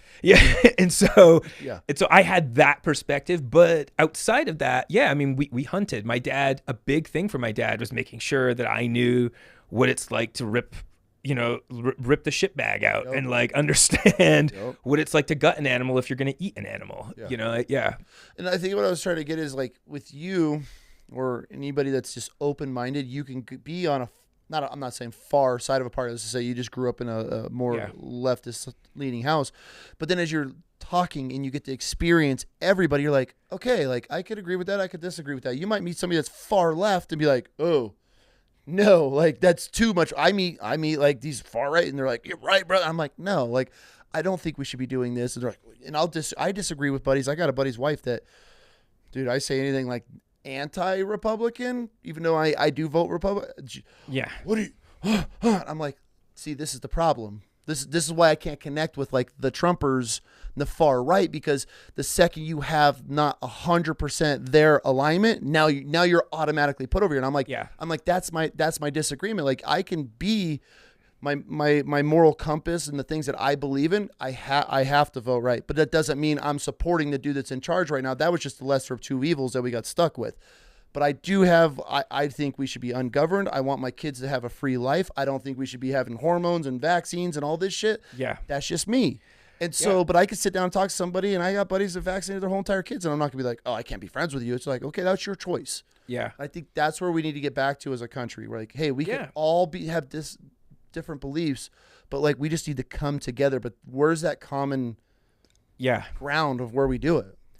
It's hard. I mean, I do think you're right that we're doing it now because like I don't. It's not worth going into it, but I strongly disagree with Donald Trump, and I think that some of the things that he's done, I'm so opposed to them that like I could not vote right. But I think the fact that like we're able to even tell each other that is a pretty big difference from most conversations. You would have asked me a few years ago, and be like, oh, and I don't, this isn't even a political podcast, so we don't get deep into it, but I'm with you, dude. Like, like I said, it was the lesser of two evils for me because I'm all about immigration here. Yeah. I fought for this country. Yeah.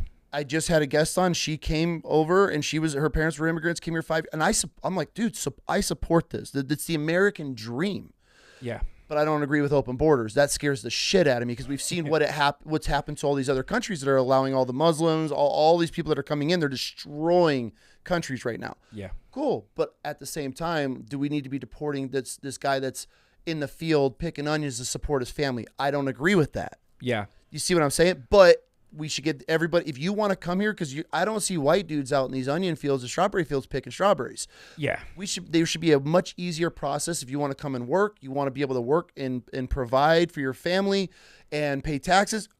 That's my belief, right? Yeah. But if you're just coming here for a free ride and you're a military age male and you're not bringing a family to better their lives, that's where I'm like, I don't support that. Sure. Yeah. And those are just my beliefs. And we could talk about this for a long time, because I agree with you in the sentiment, and without going into the details of it, there's a number of reasons I think we're going about it wrong. Yes. But the larger sentiment that like we should have a functioning system that like we understand who's coming in and out, and that we regulate that for what is best for this country. That makes sense to me. And I don't know why we're not able to do that with either party. That makes sense to me too. I'm with you, and so because that makes sense to me because I was working on a farm. I guided hunts out in another state.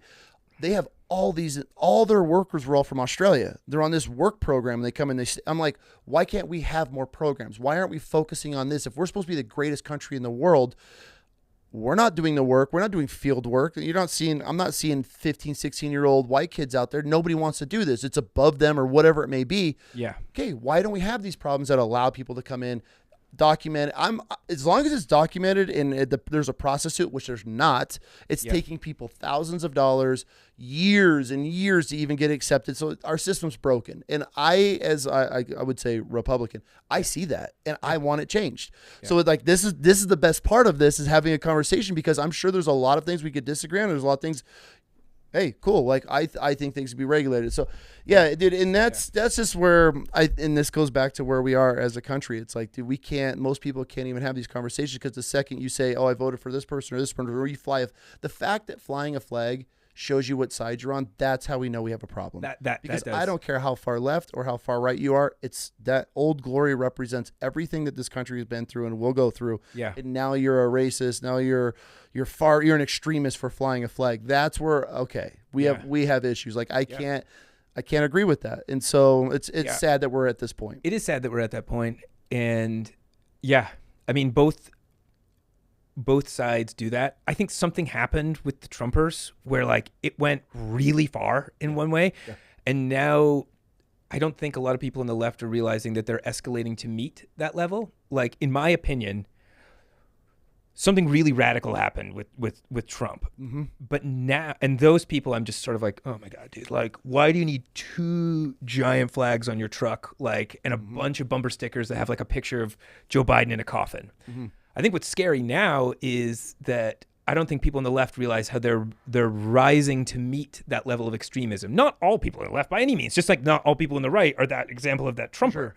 Sure. But those extremes are rising. And they're meeting each other at the level of extremism. It's scary. And it's super scary. Yeah. And then you got this group in the middle. It's like, can you just fuck off, leave me alone, and not be in my shit all the time? Like, I just want to live my life. Like I said, I worked for this crypto startup, and it's like, I don't think the left understands a lot about how what the value is of like the way that our economy works, and how dangerous. Sure, you want to regulate it in some ways, and I do think that money should be going to services like the roads and all this stuff in schools. Yep. But you have to be careful how you regulate government. I believe that, but you can't even have that. You can't even make that. That's a very right-wing statement now in some circles. So it's like, so we just can't talk about it. Yeah. And so we just go around pretending that we all are completely in whatever side of the person that we're in the presence of, which is just an absurd situation to be in, Yeah. We're definitely living in very interesting times, and it's going to be a shit show for a while, and unfortunately, and I was really hoping for a bit that it would just mellow, but clearly that's not happening, and we'll see where it goes. But yeah, back to you, dude. Fuck politics. Yeah, seriously, dude. I hate having the conversation. Yeah. I don't even know how or why, but yeah. I also, just as a disclaimer to both of my parents, I don't understand their entire politics, but that's how it looked like to me coming up. Yeah, as a child. Yeah. I get it, dude. Yeah. So, has there been anybody, since you've hitchhiked all over the world, who stands out to you the most that you've met along the way? That's hard to say. Is there one person that you close your eyes and they automatically come to you that you've had a conversation with?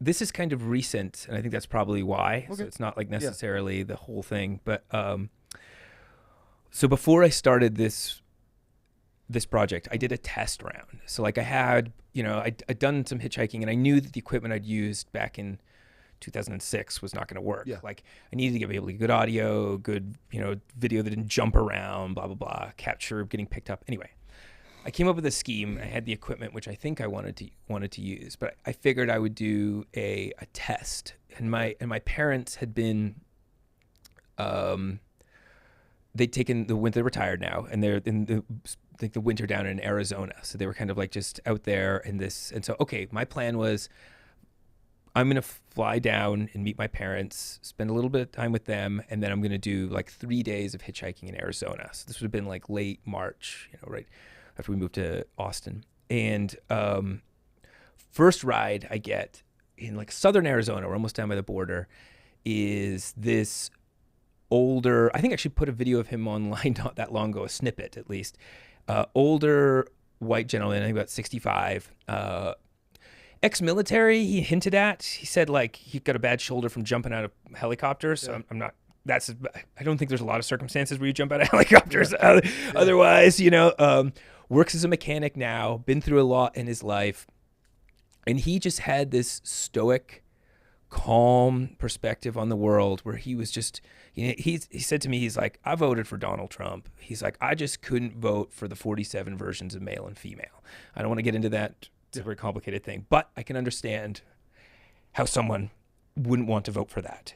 And he just goes on to talk about like, this calming sense of how everyone is just so panicked, but the world is moving in cycles. And he's like, soon enough, we're just going to be worm meat. And I'm now living out, I finally found myself out in this place where I wake up and I go out in the mornings and I smell what the air smells like after the rain. He's like, and I'm just happy to be present in the world and to be able to be working with my hands. Yeah. And it was just this, it's almost like I could have been like, and the project's done. Like he basically summarized everything that I feel like I'm still trying to learn and cover in the very first ride that I really did, because he just, here's someone I don't really, I did not vote for Donald Trump. Theoretically, we're on different sides in that regard, but I understood everything he said and why he said it. And then he goes on to talk about these things I do agree with him about. We have a lot of commonality about how to find peace and happiness in the world, and and a lot of wisdom as an older man to bestow on me, 25 years as junior. And there's just something really profound about that. Now that you're mentioning it, another one comes to mind too, is there was a guy 2 days ago, I think I did upload a video, who comes to mind just because he was convinced that he found Sasquatch. And really? Yeah. And this is this type of character that picks you up sometimes. You've met this type of character in your life. Oh, for sure. Where they're like, what's the word? They're just bombastic. They know how to be good with shooting the shit. Okay. And he gets in the car and I'm like, well, tell me something about your life. Well, I've had 4 fucking wives. He's like, He's like, the only one I liked was the one who had a job. I've been logging all these years. And he's got all these stories about logging and how he got drunk and then he quit drinking and then how he did this and then he ripped his this and that. And then we've got the skidder, and we're fucking coming. And he's got the cigar that he's chewed to the point where the tobacco is coming out, back into his mouth. And he's just shooting the shit with me. And it's like, he's not the only one, that person. You don't have to hitchhike to meet that type of person. Those people are out there, and it's just what a novelty of person who just is he's fucking loving his life in this point. I asked him what he thought about politics. He's like, I don't fucking know, man. He's like, I don't know what to think of either one of these people. He's like, I don't think either one of them is for me. He's like, I'm happy that I get to work, and I like my work. And then I get to, every day I get to, pay for the things that I like and do the things that I love. And it's like, yeah, man, you can't. See, that's living. Can't argue with that, man. Yeah. I get it. Yeah. That's where it should be. Is just living life and being happy. Yeah. So South America, Texas. You started and you crossed over right from Texas side, or did you go to Cali and cross in? When I went through Mexico. Yeah. So keep in mind, this was 19 years ago. Yeah. We left, so we picked up where I'd left off in San Francisco because I wanted to keep going all the way down to Argentina, like the original trip plan had been. God, that's a long trip. Yeah, and so we hitchhiked from San Francisco to San Diego, then we walked across the border, and then we basically just started hitchhiking down Baja California. Yeah.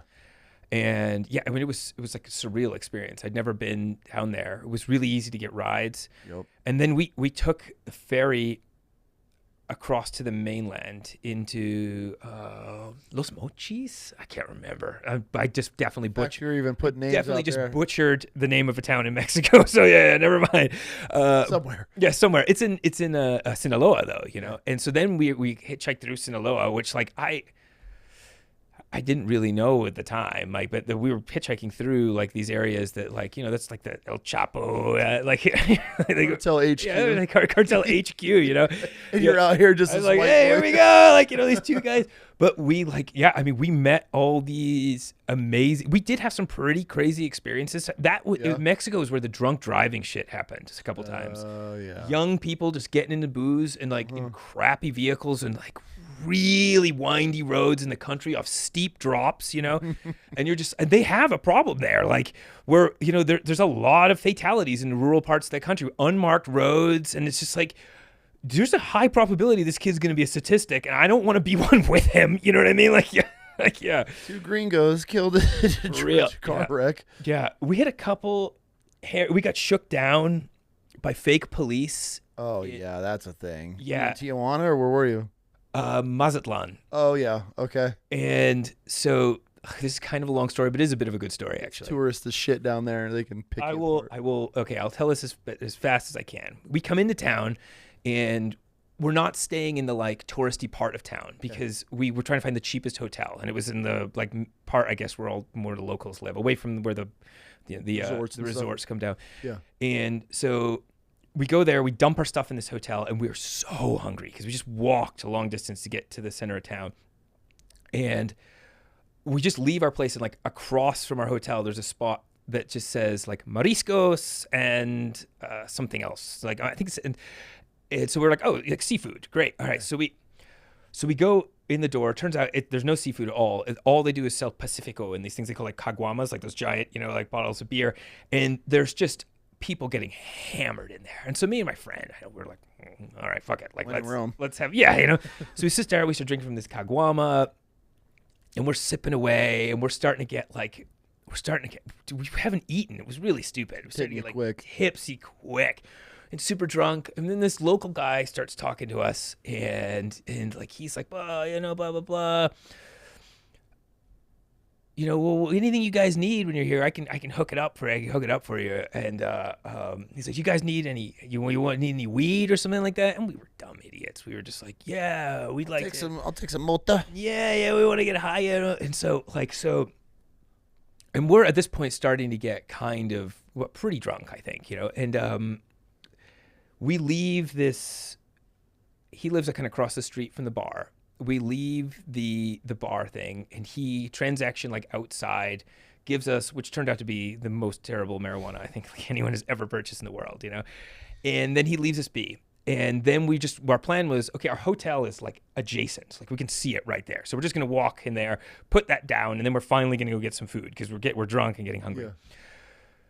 So we start walking across the street, and then these 2 police officers approach us from behind, and they're like, oh, what are you guys up to? What they knew. I mean, it was obviously set up, pinpointing the situation. And yeah. And so they put us up against the wall, and like they go through this whole rigmarole where they take like everything out of our pockets. And like he felt it was in my pocket. He felt it. He knew where it was. And then he still went through the process of taking everything else out of my pockets. And then they literally did this thing where he was like, I guess they don't have anything on them. Oh, what's this? And they pull this weed out of my pocket, you know, and I'm like, oh, I'm like such an idiot. Like I'm buying street weed in Mexico. I'm like, what am I doing? Which is shit. What am I doing with my life? You know, like I'm an idiot, you know? And as we're standing there, he's like, they're trying to get us to like, my friend John just like looks at me. He's like, dude, we gotta like, they don't really speak English yet. We gotta pay them, right? Like that's what's happening. And so my friend says like, oh, like, well, what about get some, some money, and they start negotiating. Oh, well, there's an ATM. You guys can walk to the ATM. And John points out to me, because they don't speak English at all. And he looks over and he goes, dude, because these guys aren't even cops. And I was like, what do you mean? He's like, look, they're not even wearing matching uniforms. And like their uniforms didn't match the other police that we saw. They were wearing like thrift store. They had like hats. A little plastic badge on or something. And so like at this point, I'm like 60, 70% sure these guys are not cops. But also there's still like gray area that they are cops. And you're in a foreign country. Yeah. And my buddy, by the way, we're being like, this was a tight budget operation, like a very tight budget operation. Like there were times in Guatemala where people were like, give us money for the ride. And we were like, look, I don't know what to tell you. I genuinely can't give you that, even though it seems ridiculous for a gringo to not be able to pay you that. But anyway, we were really tight, and we really couldn't, like the amount of money they were talking about, that was like our Mexico budget, like that was it. And John was like, I think we could just run, man. Like we could outrun these guys. I like John. And so I was like, all right, let's do it. I was like, let's do it. And so John is like, I'm going to grab our things, because he's like talking to them, and they're like kind of talking to him there. And basically I turned to where they put everything we have. Like everything was in our pockets. It's on this like windowsill. And I grab it all. I just jam his wallet, my wallet into our pockets. And I turn around and I look at him, and I'm now high agitation because they're going to see that I took everything off the wall in about a split second. So I turn to John and I go, oh, you ready? And he like kind of is caught off guard. And I go, 3, 2, 1. And I go to the left, and immediately Mazatlan has these like 3-foot curves. Yes. So I immediately just step right onto my face. So from my perspective, John has taken off. And I feel this guy grabbing up. He gets on my back. So I pop up on all fours and I throw him off of my back. So he jumped on you. He jumped on me, and I throw him off, and I take off running. And now I'm at like full throttle. And this is like, I didn't have a GPS cell phone at this point in time. It's like, and I'm just running, and he's chasing me. I know he's chasing me. And half in my mind, I'm like, what if he's a real cop? What if he takes a shot at me? So I'm like zigging and zagging. Like dodging. The Ace Ventura. Yeah. And I'm running and running and running. And I start realizing I'm gaining on him. And by the way, it is like 100% humidity, like 100, it's so hot. And I'm drenched. I'm bleeding because I ate shit so hard on the ground. Like, I mean, just fully ate shit, and I'm running, and I realize I'm outrunning him. And like every time I turn a corner, and I'm like, soon I'm going to turn the next corner before he turns the previous corner. Yeah, he's not going to know. And so I get to that point, and then I keep going, and I'm just so out of breath. And I ended up like hiding, and I'll get back to what I ended up doing in a second, but I want to get back to like from John's perspective. Yeah, where did he go? So he's standing there, and he unexpectedly hears me go, you ready? And he turns, and according to his reading, I went early. I go 3, 2, 1, and he says I take off before he takes off. You said and then that means go. Yeah, he just sees me eat shit on the ground, and he sees the other cop jump on me. So he just goes like this, puts his hands up like, hey, arrest me. And then I just go and throw this guy and take off running. He stayed there? Stayed there. He didn't run? He didn't run. It was his idea the whole time? It was his idea, and so he just watches me sprint off. So finally, the other cop came back, and like, they cornered him, and they're like, okay, now you're in big trouble. You need to pay us for everything. And he's like, I don't know what to tell you. That dude just ran off with my wallet. Like, I took everything he had. He's like, I literally can't pay you. And eventually, I guess, they just it was weird. Like, he said that their story started seeming more and more unbelievable. Like, they didn't know what to do. They were getting more, and he realized that they weren't. So they legit weren't real cops. Legit weren't cops. And he said, I just started backing away from them and was like, I'm not going to give you anything. I'm not. And they just let him back away. And it just ended.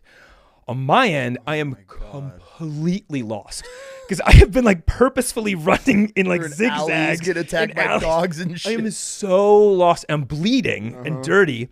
And this poor family. It was like a random house, and the door was like ajar into their like pantry. I could see them watching TV. So like it felt like the least invasive of all the surrounding homes.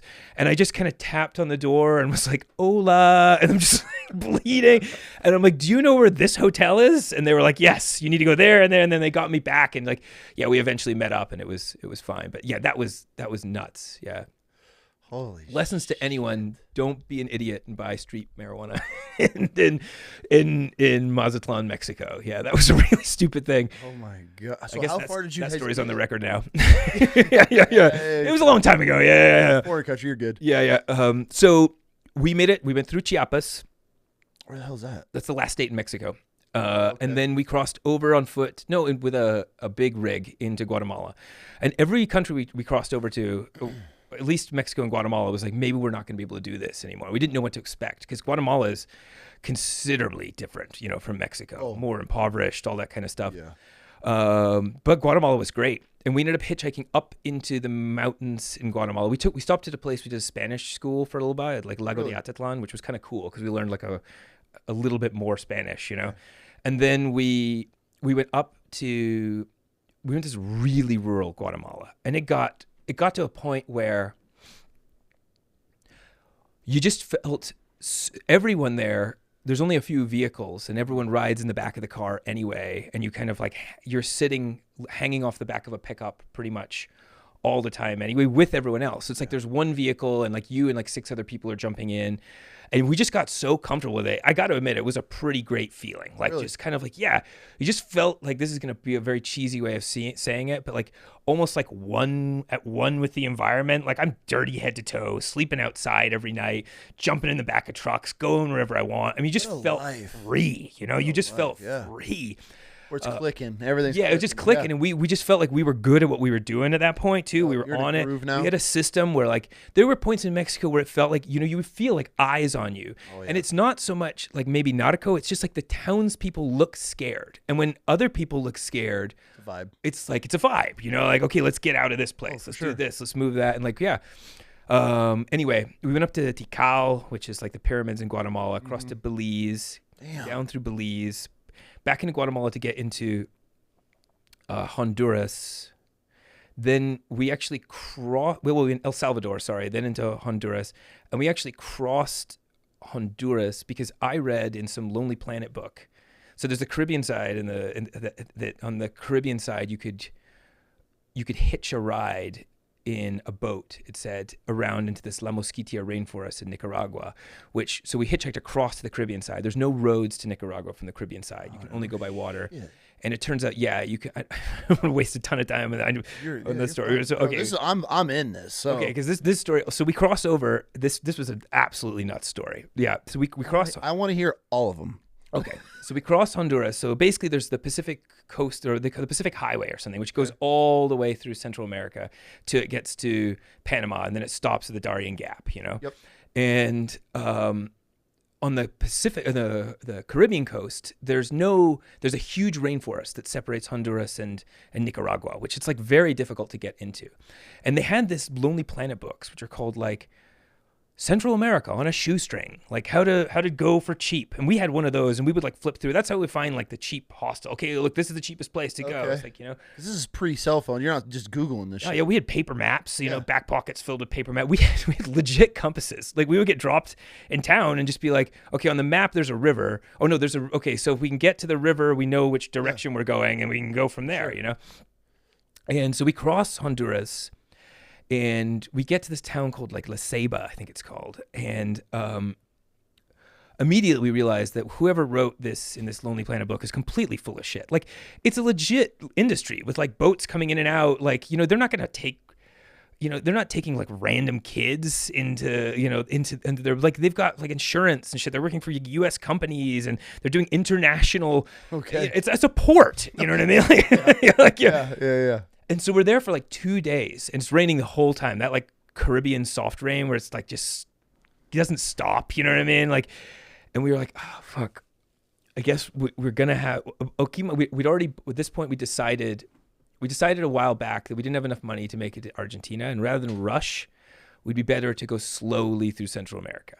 So we'd bought tickets out of Costa Rica for a certain date, planning ahead from about where we were in Guatemala when we left. It would take us about a month, And so now we've gone all the way across Honduras, and we're like there for 2 days, and we're like, oh, we're gonna have to hitchhike all the way back across Honduras against the same road because there's only one, and then we'll be back where we were like all these days before. So we were bummed. We were like really hoping this boat thing would come together, and literally, I swear, like a couple hours before we were about ready to give up, this pickup truck just pulls over, and this guy is like, you guys are the kids trying to get into a boat to go into the rainforest, right? And we're like, yeah. He's like, come with us, man. We got boats. We're going. We leave tonight. And we were like, oh, okay. Really? Yeah, like, let's just do this. We're idiots. We jump in the back of this pickup truck. There's like 3 other guys in the back of the pickup truck. And we drive away from the main port, which is clearly established port, to this like private gated spot where there's like armed guards out front. Okay. And they open the gates, the armed guards do, and we drive in, and there's like this kind of like mansion, like a giant roundabout with like a huge fountain. And then in the corner, there's this small port with these like horribly like dilapidated fishing boats. Like, I mean, they're in rough shape. And first thing they have us do is they're just like, look, we need to load all these fiberglass canoes onto the boat. I guess they fish for like conch shells. Like they dive down and they pull them up, you know? Yeah. And they were like, yeah, we need to get all these under the boat. And we were like, sure, we'll help, you know? So we're like helping them move them. All the fiberglass was wet. We just got coated. It was brutal. But that's a side thing.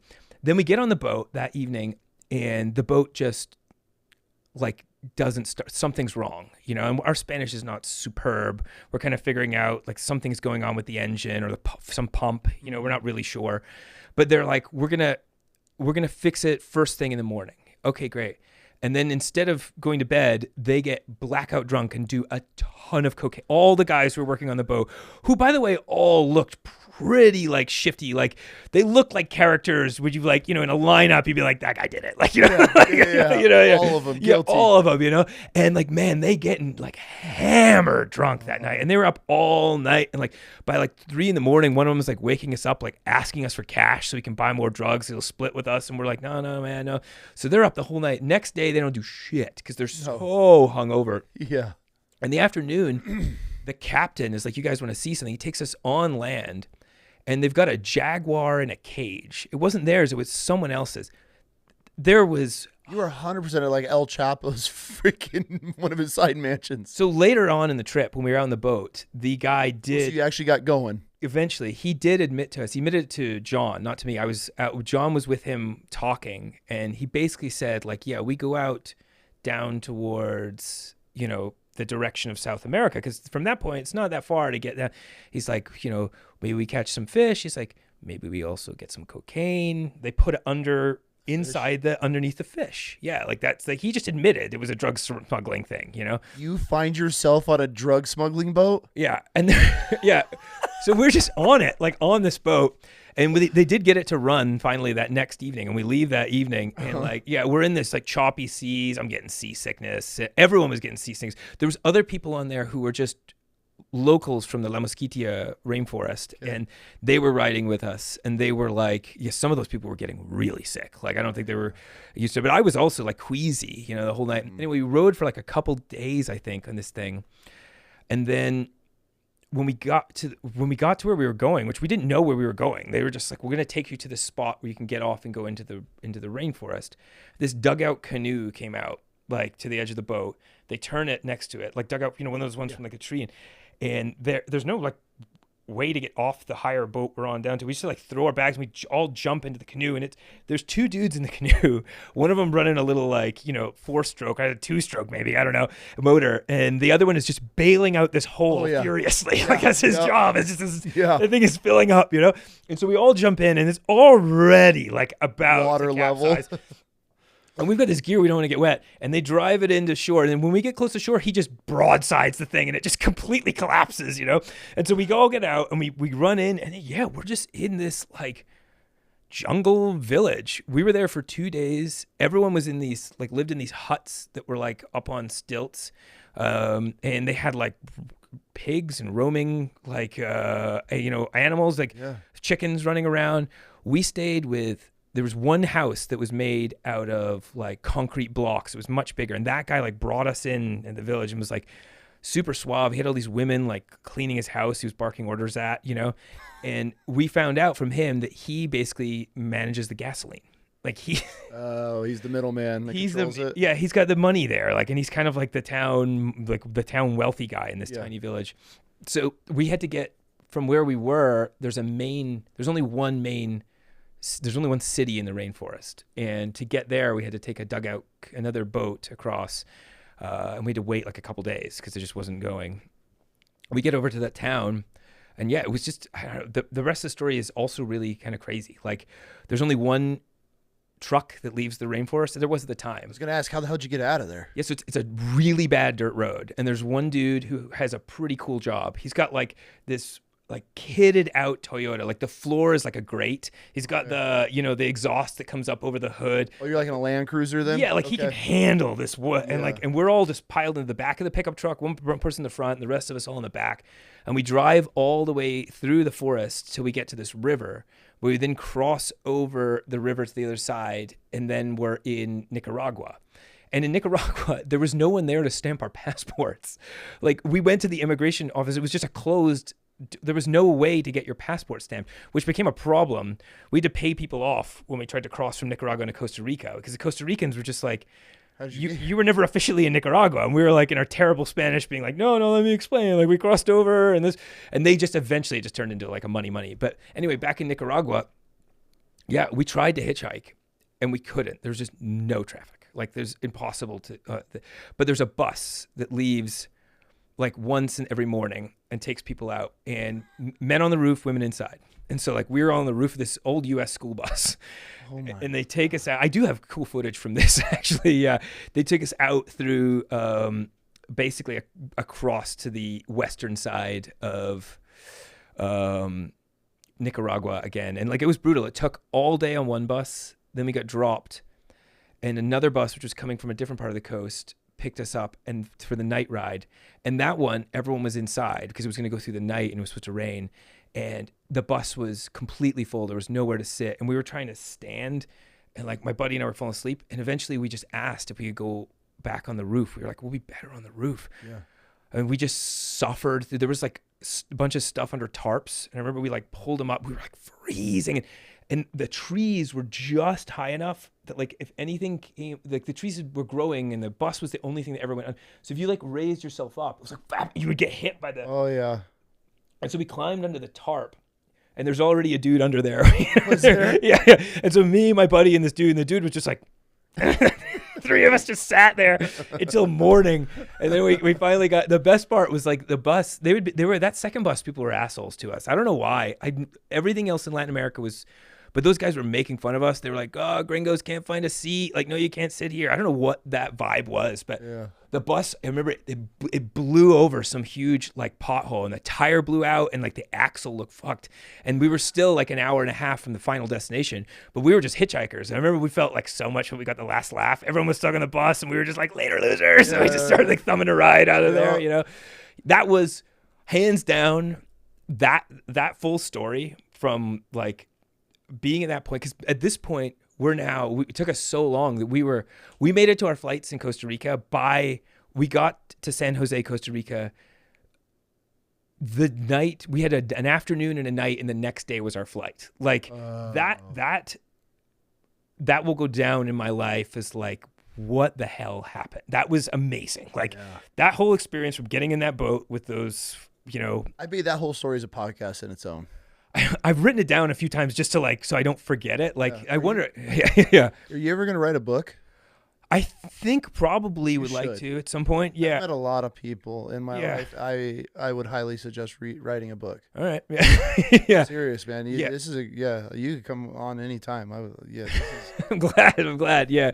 Yeah. That story. Yeah. That's a hell of a, that one's always. Dude, you have lived a life. Yeah. I have footage from that too. I'm glad I have footage from that one, because I tell that one and people are like, but I'm like, no, dude, like you could see the boat. I didn't get footage of the Jaguar, but I got pretty much everything else around it. Yeah. There's lions, jaguars, leopards. There's coke involved. There's a coke dealer at you're in a kingpin somewhere. I've never seen a wildcat. Have you seen a wildcat in a cage before? It like the guy who took as the captain was like, he knew what he was doing. He was like, come on, get closer, get closer, get closer. Oh. And the cat is, poor thing. The cat cage was tiny, you know? And when you got close to it, oh my God, the speed that it slashed at me, like, I mean, it would absolutely rip my face off, you know, like, but of course, you know, it's in a cage, you know, like, yeah, man. Yeah, those things. Yeah. So from here, what's your goal? So I wanted to come here. Like I said, I watched a couple of your episodes or listened to a couple of them actually. And basically I wanted to hitchhike straight here, but I got caught in Yakima, which I think I mentioned to you earlier, and ended up just stopping in a place. So I broke I broke lines with and I rented a car yesterday, drove to here to do this. Tomorrow morning, since I have a car right now, I'm gonna be taking care of a bunch of things. I need an extra pair of socks. That was a flaw. 3 is not enough. Yeah. They're all I wash it. They're like the running like synthetic socks, and I wash them, but you still only get like 2 runs out of it. So I need several more pairs of socks. Yeah. And then I'll basically go back to where I left off. I'm trying to remember the name of the town, Central Oregon. Okay. Tomorrow, return the car. Then I'm gonna hitchhike south and west, because eventually I want to get past the 5 in Oregon over to that coastal route. I think it's Route 1. It goes down and get like a different taste. I feel like I came through Central Washington, which is, I mean, basically, I think my understanding from what I've been told is Washington and Oregon, it's like the Cascades are basically like a political divide. You know, like, yes. And so I came through Idaho and like the eastern side of Washington, and I'm going to cut across and do the western side of Oregon and kind of see what the vibe is on the coast there. Coast is dope, man. Really? Yeah. The coast, like Roseburg, all that. Right on the border you have. Anyways, where did you shoot your deer, kid? Your blacktail. Do you remember?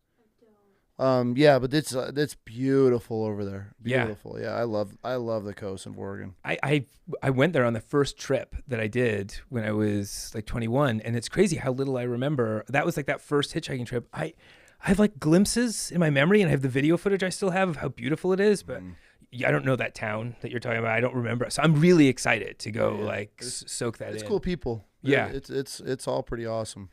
From there, I haven't decided with California. I'd like to go down the Sierras. Okay. Like I want, like maybe Central California in the north, which is kind of sketchy, is going to be very difficult for hitchhiking, because unless it's changed since I was there years ago, they used to have a lot of trouble with drugs and poverty, which for me makes me look way scarier. People are more afraid of me. You know? I never would have guessed the poorer, the more drug related areas. Obviously, that's a challenge for you. If you're in like active outdoor lifestyle-ish areas, people are like, oh, he's just an adventurer, and you find it a little bit easier to get There's a line, and it's really interesting, because this is actually, class is a really interesting thing with the hitchhiking. Okay. On the one hand, if you're in an area like you're talking about, outdoorsy people, they have a little bit of money. They're not like kind of living in pure poverty, you know, like they've got jobs, they're kind of established in their lives. So it's like middle class to like a higher middle class, you know, that is excellent.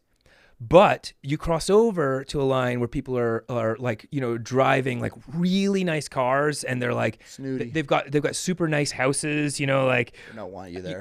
Since we're in Idaho, I'll say like McCall. That was those aren't Idahoans. Those are all the rich Californians. They all have Oregon, California plates. Yeah, Yeah, exactly. yeah. And that you get that vibe where all of a sudden they're just like, ugh, disgusting.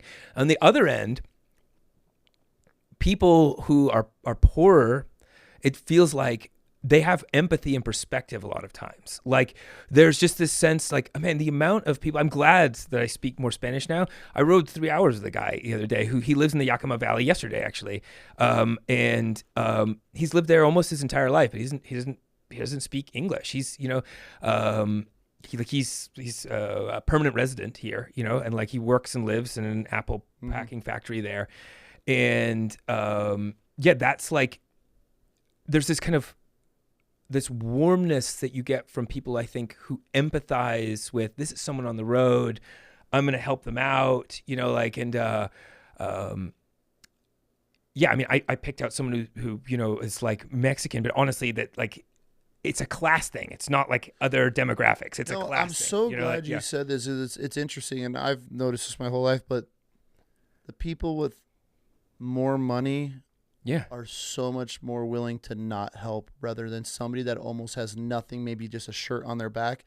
I feel your middle class to poorer class are willing to give up and help so much more, so much faster For than a sure. wealthier person. And that middle to lower class, like, I grew up, my family, I think my parents they were really great with money, and like they grown from like a certain little level of middle class to a higher level of like middle class. Yeah. Like, and I remember kind of just growing up, like you go sit with family and you do things like, hey, we're going to go over to your uncle's house and everyone's going to have a couple, and there's going to be some drinks, there's going to be some peanuts and chips on the table. And we're going to talk about family and life. And like, there's this like commonality of people who like have more of a working class experience. I felt that in Mexico, 100%. Come on into the house, sit down, we'll take care of you. And that goes from upper middle class, I think, to really low. But like the extreme, then desperation becomes a thing. And when desperation is part of the culture, drugs, extreme poverty, then nobody's picking you up because they're afraid that you're part of that desperation. Even if they're not that desperation, they know that desperation is kind of in that area that they're in. And like you kind of look like you might be part of that desperation. So yeah, actually now that I'm like talking out my own understanding of this. Yeah, it basically is like the whole chunk of middle class people are great, but the extremes on the other end are terrible for That's hitchhiking. anything in life, you know? yeah. But people don't realize that because you think the wealthy would be like, oh, let's help this guy. What do you need? Let's go. But no, definitely not. Definitely not. Yeah, like I got picked up in central Idaho by a guy in a Mercedes, and when he pulled over, I was like, "What is happening?" Like I almost don't even stick my thumb out. I do because it's like it's a numbers game. You never know. Yeah. But when he pulled over, it turned out it was just like some kid whose dad let him borrow the car. I was like, well, your dad definitely wouldn't have picked me up in this car. You know? Yeah, you're the first Mercedes. Yeah. Let's even put the brakes. Yeah. But to finish your earlier question, so I will go to LA, I think, and then I'll fly from LA. I haven't decided. I was going to do Texas too, but it's just going to be too hot, man. Yeah, it's miserable. It's just going to be too miserable. I want to do West Virginia. I've spent time there. It's like hitchhiking? It's going to be brutally hard. I know it's going to be because it has Southern West Virginia has like a kind of it's got a rough history, you know, like that coal mining region and what has happened there in terms of like the decimation with OxyContin, which then turned in, that's like ground zero for something that's become a nationwide problem, right? Yeah. You know, but I've been there a few times, and like, I mean, I'm Scottish heritage, like Appalachia, it resonates with me. Like they've got this like folk music history. It's a hard working class culture. I think it's good people who have just been through some shit. Be interested. I want to follow up and see how that is, because you want to, the stigma, you want to judge West Virginia because there's nothing ever good that you hear. You don't hear anything good about it. God, it's so beautiful. West Appalachia, and they have like, because I wrote a piece about like how the OxyContin thing happened years ago, and you learn the history of that area. It is just, particularly that region of Southern West Virginia has just been a victim. They've been victims of abuse or manipulation for so long. 100%. Like it was like it's my understanding, and I'm not a historian. Let's just make a huge disclaimer there. But my understanding is the earliest settlers of that area were mostly Scotch and Irish folks who, like, the coastal areas were kind of being bought up in the United States with all this huge amount of migration. And if you were poor and you couldn't get in on it, you went into the mountains. And they lived essentially the way that a lot of people had been living in the Highlands in Scotland, which is like roaming kind of culture, you know? And so because it wasn't established, like they didn't have property laws and firm, again, I'm not a historian, but what I do know is what definitely happened was once coal was discovered in the land there, the residents were not equipped, I think, to handle how they were about to be manipulated by people who were willing to come in and buy up a whole bunch of land, and then they essentially became indentured, servants. And that has like, that's a whole culture that grew. I mean, like they don't even. That part of West Virginia, I always say that like the terrain is like a bulldog's neck. Like it just kind of goes up and down. You can't even build highways. They build highways around it, you know? And so for that reason, I think it's like kind of an awesome, I don't want to glorify, I think people romanticize it too. And I'm prone to that. But I do think it has like a rich sense of cultural integrity. And then also a shit ton of suffering, which, Poverty. yeah. I know you've seen it. Yeah. True poverty. Yeah. Kids have never brushed their teeth, fucking rat hair. They're wearing clothes that they've probably had on for the last month or two. Yeah. That's where it hits home. And you see, and how nobody just genuinely cares, and they're just left out there. And it's so sad. I mean, I can't imagine being in the military. I mean, you must have I've seen it in places in like, Latin America. Yeah. And like, yeah, I was learning recently about how someone was saying the best thing we can do to improve education in the country is improve like eating. Like children literally who are that malnourished, their brains aren't developing. No. Like they're not getting enough to actually have the capacity to learn what they would if they were getting like, enough protein and carbohydrates every day. That goes back to fuck the government, because if they truly cared about us, like our kids wouldn't be eating the shit they're eating in these schools, and we'd be going out of our way to help who we need to help. Yeah. And it's sad, man. It's sad when you see, and I'm really, now that I know you're going to head that way eventually, I'll definitely going to be looking forward to that, because I'm an East Coast originally, so I love the East Coast and everything about it, and the culture and the history and all the little pockets of communities that. Yeah, man, I've driven through some areas in Virginia, West Virginia, and you go down some roads and they're like just plywood homes. Yeah. And then there's like a kid standing at the makeshift mailbox, and you're just like, weird. What is not happening? Stop. Yeah. That's one of those places where you're driving.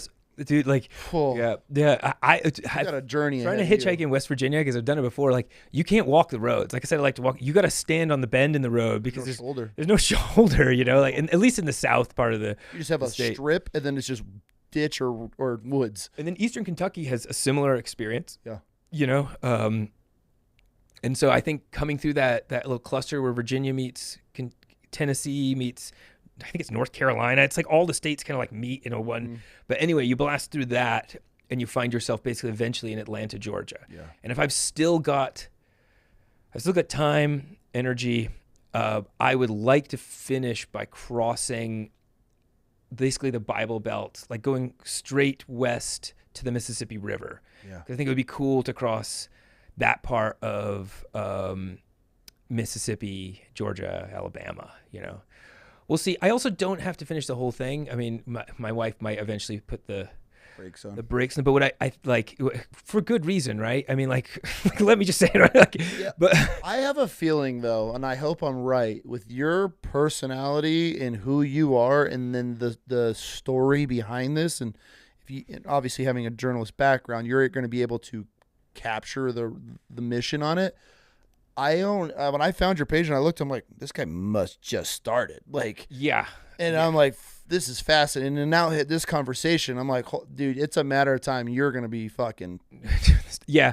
Well, even if what I was trying to say too, is even if I have to stop, what I realized in this last couple of weeks is 2 days of hitchhiking, I pack in so many interviews. Like I could literally reformat this project and take like a 3-day weekend once a month and still do a steady stream of content. That's not what I want to do at first. I want to get a surge of this through. Sure. But like the Texas thing, okay, maybe I don't want to do it now, but I can, if I find a way to keep this project going during the break where I'm like doing something else, I'll go out and do Texas in October or November. You know what I mean? Like, yeah. When it's nice to be going out in Texas. Yeah. Which is a short span of time. Pretty short period of time. Damn, dude. What's your favorite state that you've been in so far? That's hard to say because I've done a lot of hitchhiking in a lot of the states. I did do some hitchhiking in Texas before and was surprised at how amazing Texas in the winter. I tried to do a version of this project once in December 2019. I tried to do a test run, which I still had a job, so I didn't know how I was going to do it. I just wanted to test it out. I did that in Texas. And if you remember what December 2019 was, that's when it froze. COVID came like the next month. And I was telling people, I'm like, I can't be hitchhiking during this period of our lives, you know? Like there's no better way to spread disease than be the guy who like literally gets everyone's car, you know? Yeah. And so Texas was surprisingly good. Honestly, Idaho, because part of it is how beautiful this place is makes a difference. A secondary thing is like those beautiful places tend to lead to almost like people who like love where they live, and like central Idaho just had this like really like, Idaho's always been like a black box on the map for me. It's like, oh yeah, you got the Cascades, you got the Rocky Mountains, you got the Sierra Nevadas, and then like, I think it's mountainous there, like, and going through it was just like, yeah, I mean, I'm doing the thing that everyone in Idaho told me not to do, which is like promote how great Idaho is, because all the Californians, they're already coming yeah, here. They're already coming, like, yeah, yeah. But it's incredible here. It's incredible here. I've other spots. I mean, Colorado in the western side. Yeah, I feel like there's a sweet spot between rich culture and outdoorsy enough where I look a certain way to people that it's just like Alaska. I don't know if I'll ever go back to do it, but like hitchhiking in Alaska was awesome, and people don't give a shit. They all are armed to the hilt. So like, and they pull over, and the amount of times someone pull over and be like, not trying to scare you, but just so you know, 45 Magnum right here. And you're like, all right. Well, that's how I would be. If I picked you over, I'd be like, fuck around, find out. Like, yeah, exactly. That applies let's here. just be upfront. You know what I mean? And I totally respect that. Okay. Yeah, of course. Because it's like, if you're doing that, you're also signaling to me that you're not attempting to covertly use that weapon against me. I could get out of the vehicle at that moment. Yeah. So you're upwardly escalating in a positive way. It's funny. I've thought about the gun thing a lot. When I was younger, I've kind of just stuck with the ethos I set for myself at 21, which is like, I'm not bringing weapons with me. That was my next question. Yeah. Why don't you? I'm rethinking a little bit now. I think at that age, I was so new to the hitchhiking. I was afraid that I would be the guy who created the problem.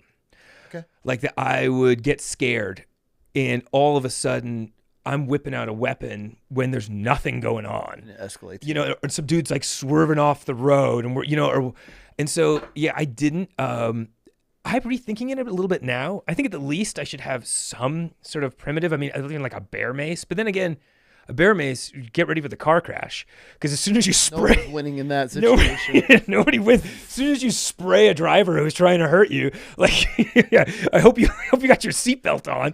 Grab the wheel and get it in the ditch. What's funny is sitting in my house at home. My parents had a neighbor. They got a camp up in Maine. Mm-hmm. The neighbor, she left, and she gave a gift to my parents when she left. This little, I don't even know what the weapon is. It's this little tiny Smith & Wesson. It's tiny.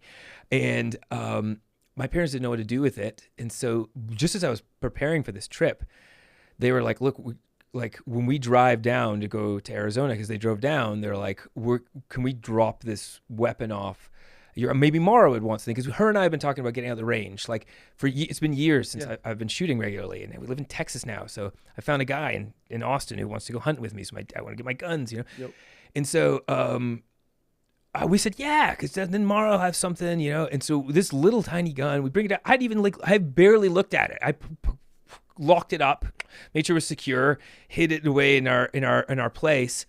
And now I leave on this trip, and I'm like, I should have taken that little thing to the range and brought it with me. That's like a perfect. Yeah. I mean, there's also the gun laws. It's difficult to like state by state. For sure. Yeah. Like I would have to probably not disclose, and like I'd probably just be breaking the law a lot of the time. But I could do that like safely. Yeah. Yeah. So I've thought about it definitely. Up to this point, I've still taken the ethos I did when I was a kid, which is like what happens. But that's also not as true in my life anymore. Like I have people, I mean, there were always people that love me, but I also have people who like at least depend on me, it's like, so it is different now. And so it is a question that remains open. And I think because the decision to carry a gun is such a change, it's probably a lot of thought before I make it, Yeah. How dirty are people's cars? Some people's cars are extremely dirty. Yeah. Like, that's a great question, by the way. There's just a subset of people who use their car as a trash can. I think you've probably ran across someone like this before. Like, why I asked. Yeah. Like 2 years of just fast 2 years of just gross stuff, And they're always the person who's like, oh, sorry, it's a mess. And you're like, they're no, throwing shit in the bag as you're getting it. in. Like, bro, it's bad. And I also don't care that much, because I'm just getting in the car, and it's like, let's see what this person's all about. But yeah. There's a girl the other day, like she's basically, I mean, she might actually be in a bit of a tough situation. Like she told me that her dad, she's living with her dad, and that she might be moving into her car soon, Okay. But inside her car, she's, if she's not living in her car yet, she's already living like she's living in her car. I mean, it was just like filled with like food stuff that was like old, and she's like throwing it in the back. And I'm like, where do you want me to put my bag? Because it's like all of her clothes are in the back, and I'm like, my bag's kind of dirty. She's like, oh, don't worry about it. She had like a very Women hippie. pick you up? So it's probably like at least 95% men. I don't mean to interrupt you, but like you said, and you're getting in, like that blows my mind. So far on this trip, 2 women by themselves have picked me up. Both of them have been young. Really? Like, yeah. Like, and That's terrifying. Yeah, I feel the same thing, dude. Like, I said this the other day. Like, there's a part of my brain where I'm just like, you shouldn't be picking me up. Like, you know, sure. I know that you're safe because I know what you're getting into. But you don't know the conversation we had earlier about the differences for hitchhiking for men and women, the same goes in the inverse. I get lots of women who like, they do me the service of like waving and being like acknowledging that like I can kind of tell that you're doing something cool, but there's no way I'm stopping my car. Respect. You know, respect. Yeah. There's another subset which makes up more of the women I've ridden with, who are women who have like their boyfriend or their husband or just a guy in the car with them. And so that does happen sometimes. I think I've had 3 of those. Okay. But yeah, I've had 2, you know, women by myself. When I was hitchhiking I remember years ago in my like that earlier trip I told you about, like the first one when I came down to San Francisco, it was like almost dark in Oregon, or it might have been Washington. I honestly don't remember.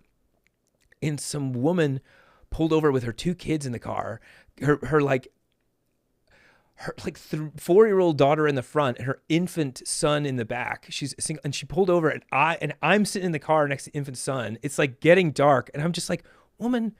I mean, obviously I'm being nice to her, but in my head I'm like, woman, what are you doing?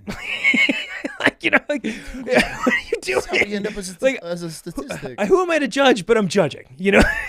yeah, like, yeah. That's the best way to put it. Yeah. Like I know you're safe, but like what are you doing? Yeah, exactly. Crazy. Yeah.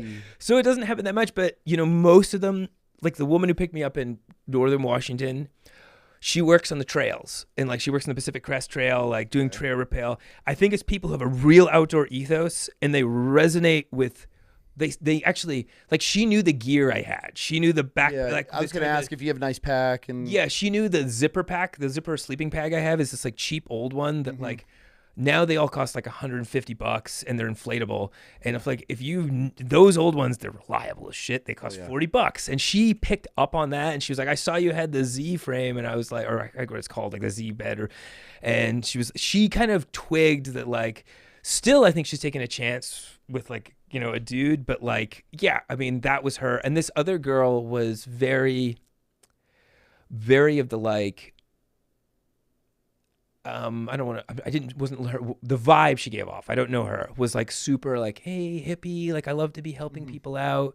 And so she picked me up, and like, but yeah, I was really surprised that she picked me up. The first girl was like, she had like a kind of rugged, tough edge to her. I mean, she just trail work. The second girl was like all like dolled up on makeup on her way home from work, like looking nice. And I was just like, I guess, girl, like, thank you for the ride. But, you know, don't do this again. Yeah. Again. As you close the door, I appreciate you. Don't do this again. Don't do this again. Yeah, exactly. Yeah. I killed you. Yeah. I'm just saying, like, I would never, but like, just someone could. Very easily. Like, yeah, very easily. Yeah. Or just take advantage. That's the thing. The amount of stories I have in my early 20s of men making sexually suggestive things to me. Yeah. Or even just being a man, I think you've probably had this in your own life, just being around dudes who just, some of the shit some dudes say, you're just like, bro, like, for sure, come on, like you're kind of like, I don't have a daughter, but like I wouldn't want my daughter around you. 100%. You know what I mean? Like, yeah. 100%. It's just knowing that whole sexual side of it, like that's, yeah, I just wouldn't do it as a woman. Yeah. You know, I'm sorry. It's facts, man. Facts are facts. But I'm sure there's a lot of women that are going to listen and be like, yeah, I wouldn't do it either. Yeah, all the women I talk to are like, yeah, that I would never do that. Like, they're pretty matter of fact about it. And I agree with them. Yeah. You know? Yeah. Dude, I appreciate this conversation. I know you got some chores to do and you got some run around, but yeah, well, you woke me up. This was fun. I came in here, like I was driving here, like, oh shit, I'm so tired. I hope I can speak. But like, yeah, this is great. This was fun. Yeah. This is how it goes, man. We really don't have an agenda. I just sit down and have conversations, and dude, this was great. If you ever come back through Idaho, man, I'll pick you up. You got a place to crash. We could I'll get you on the episode again. This was, Hell yeah. I'll be following along for sure. So if anybody wants to follow Yeah. your journey, where can we find you? Yeah. So the YouTube and the project's called American Awe, as an AWE, like the emotion of awe. So American Awe. I'm on TikTok as @American Awe. You could search me on Instagram as the title American Awe, but it's my personal Instagram account, which is Luke Whyte. Got it. But American Awe, that's also the YouTube channel. So I mean, if you Google American Awe, I'm gonna come up somewhere pretty close to the top there, especially if you add the word hitchhiking to it. Yeah. Yeah. We'll have it all linked, so I'll have you Yeah. send me all that, and we'll get it all linked. But for Yeah. all just the audio people, we want to make sure they get it.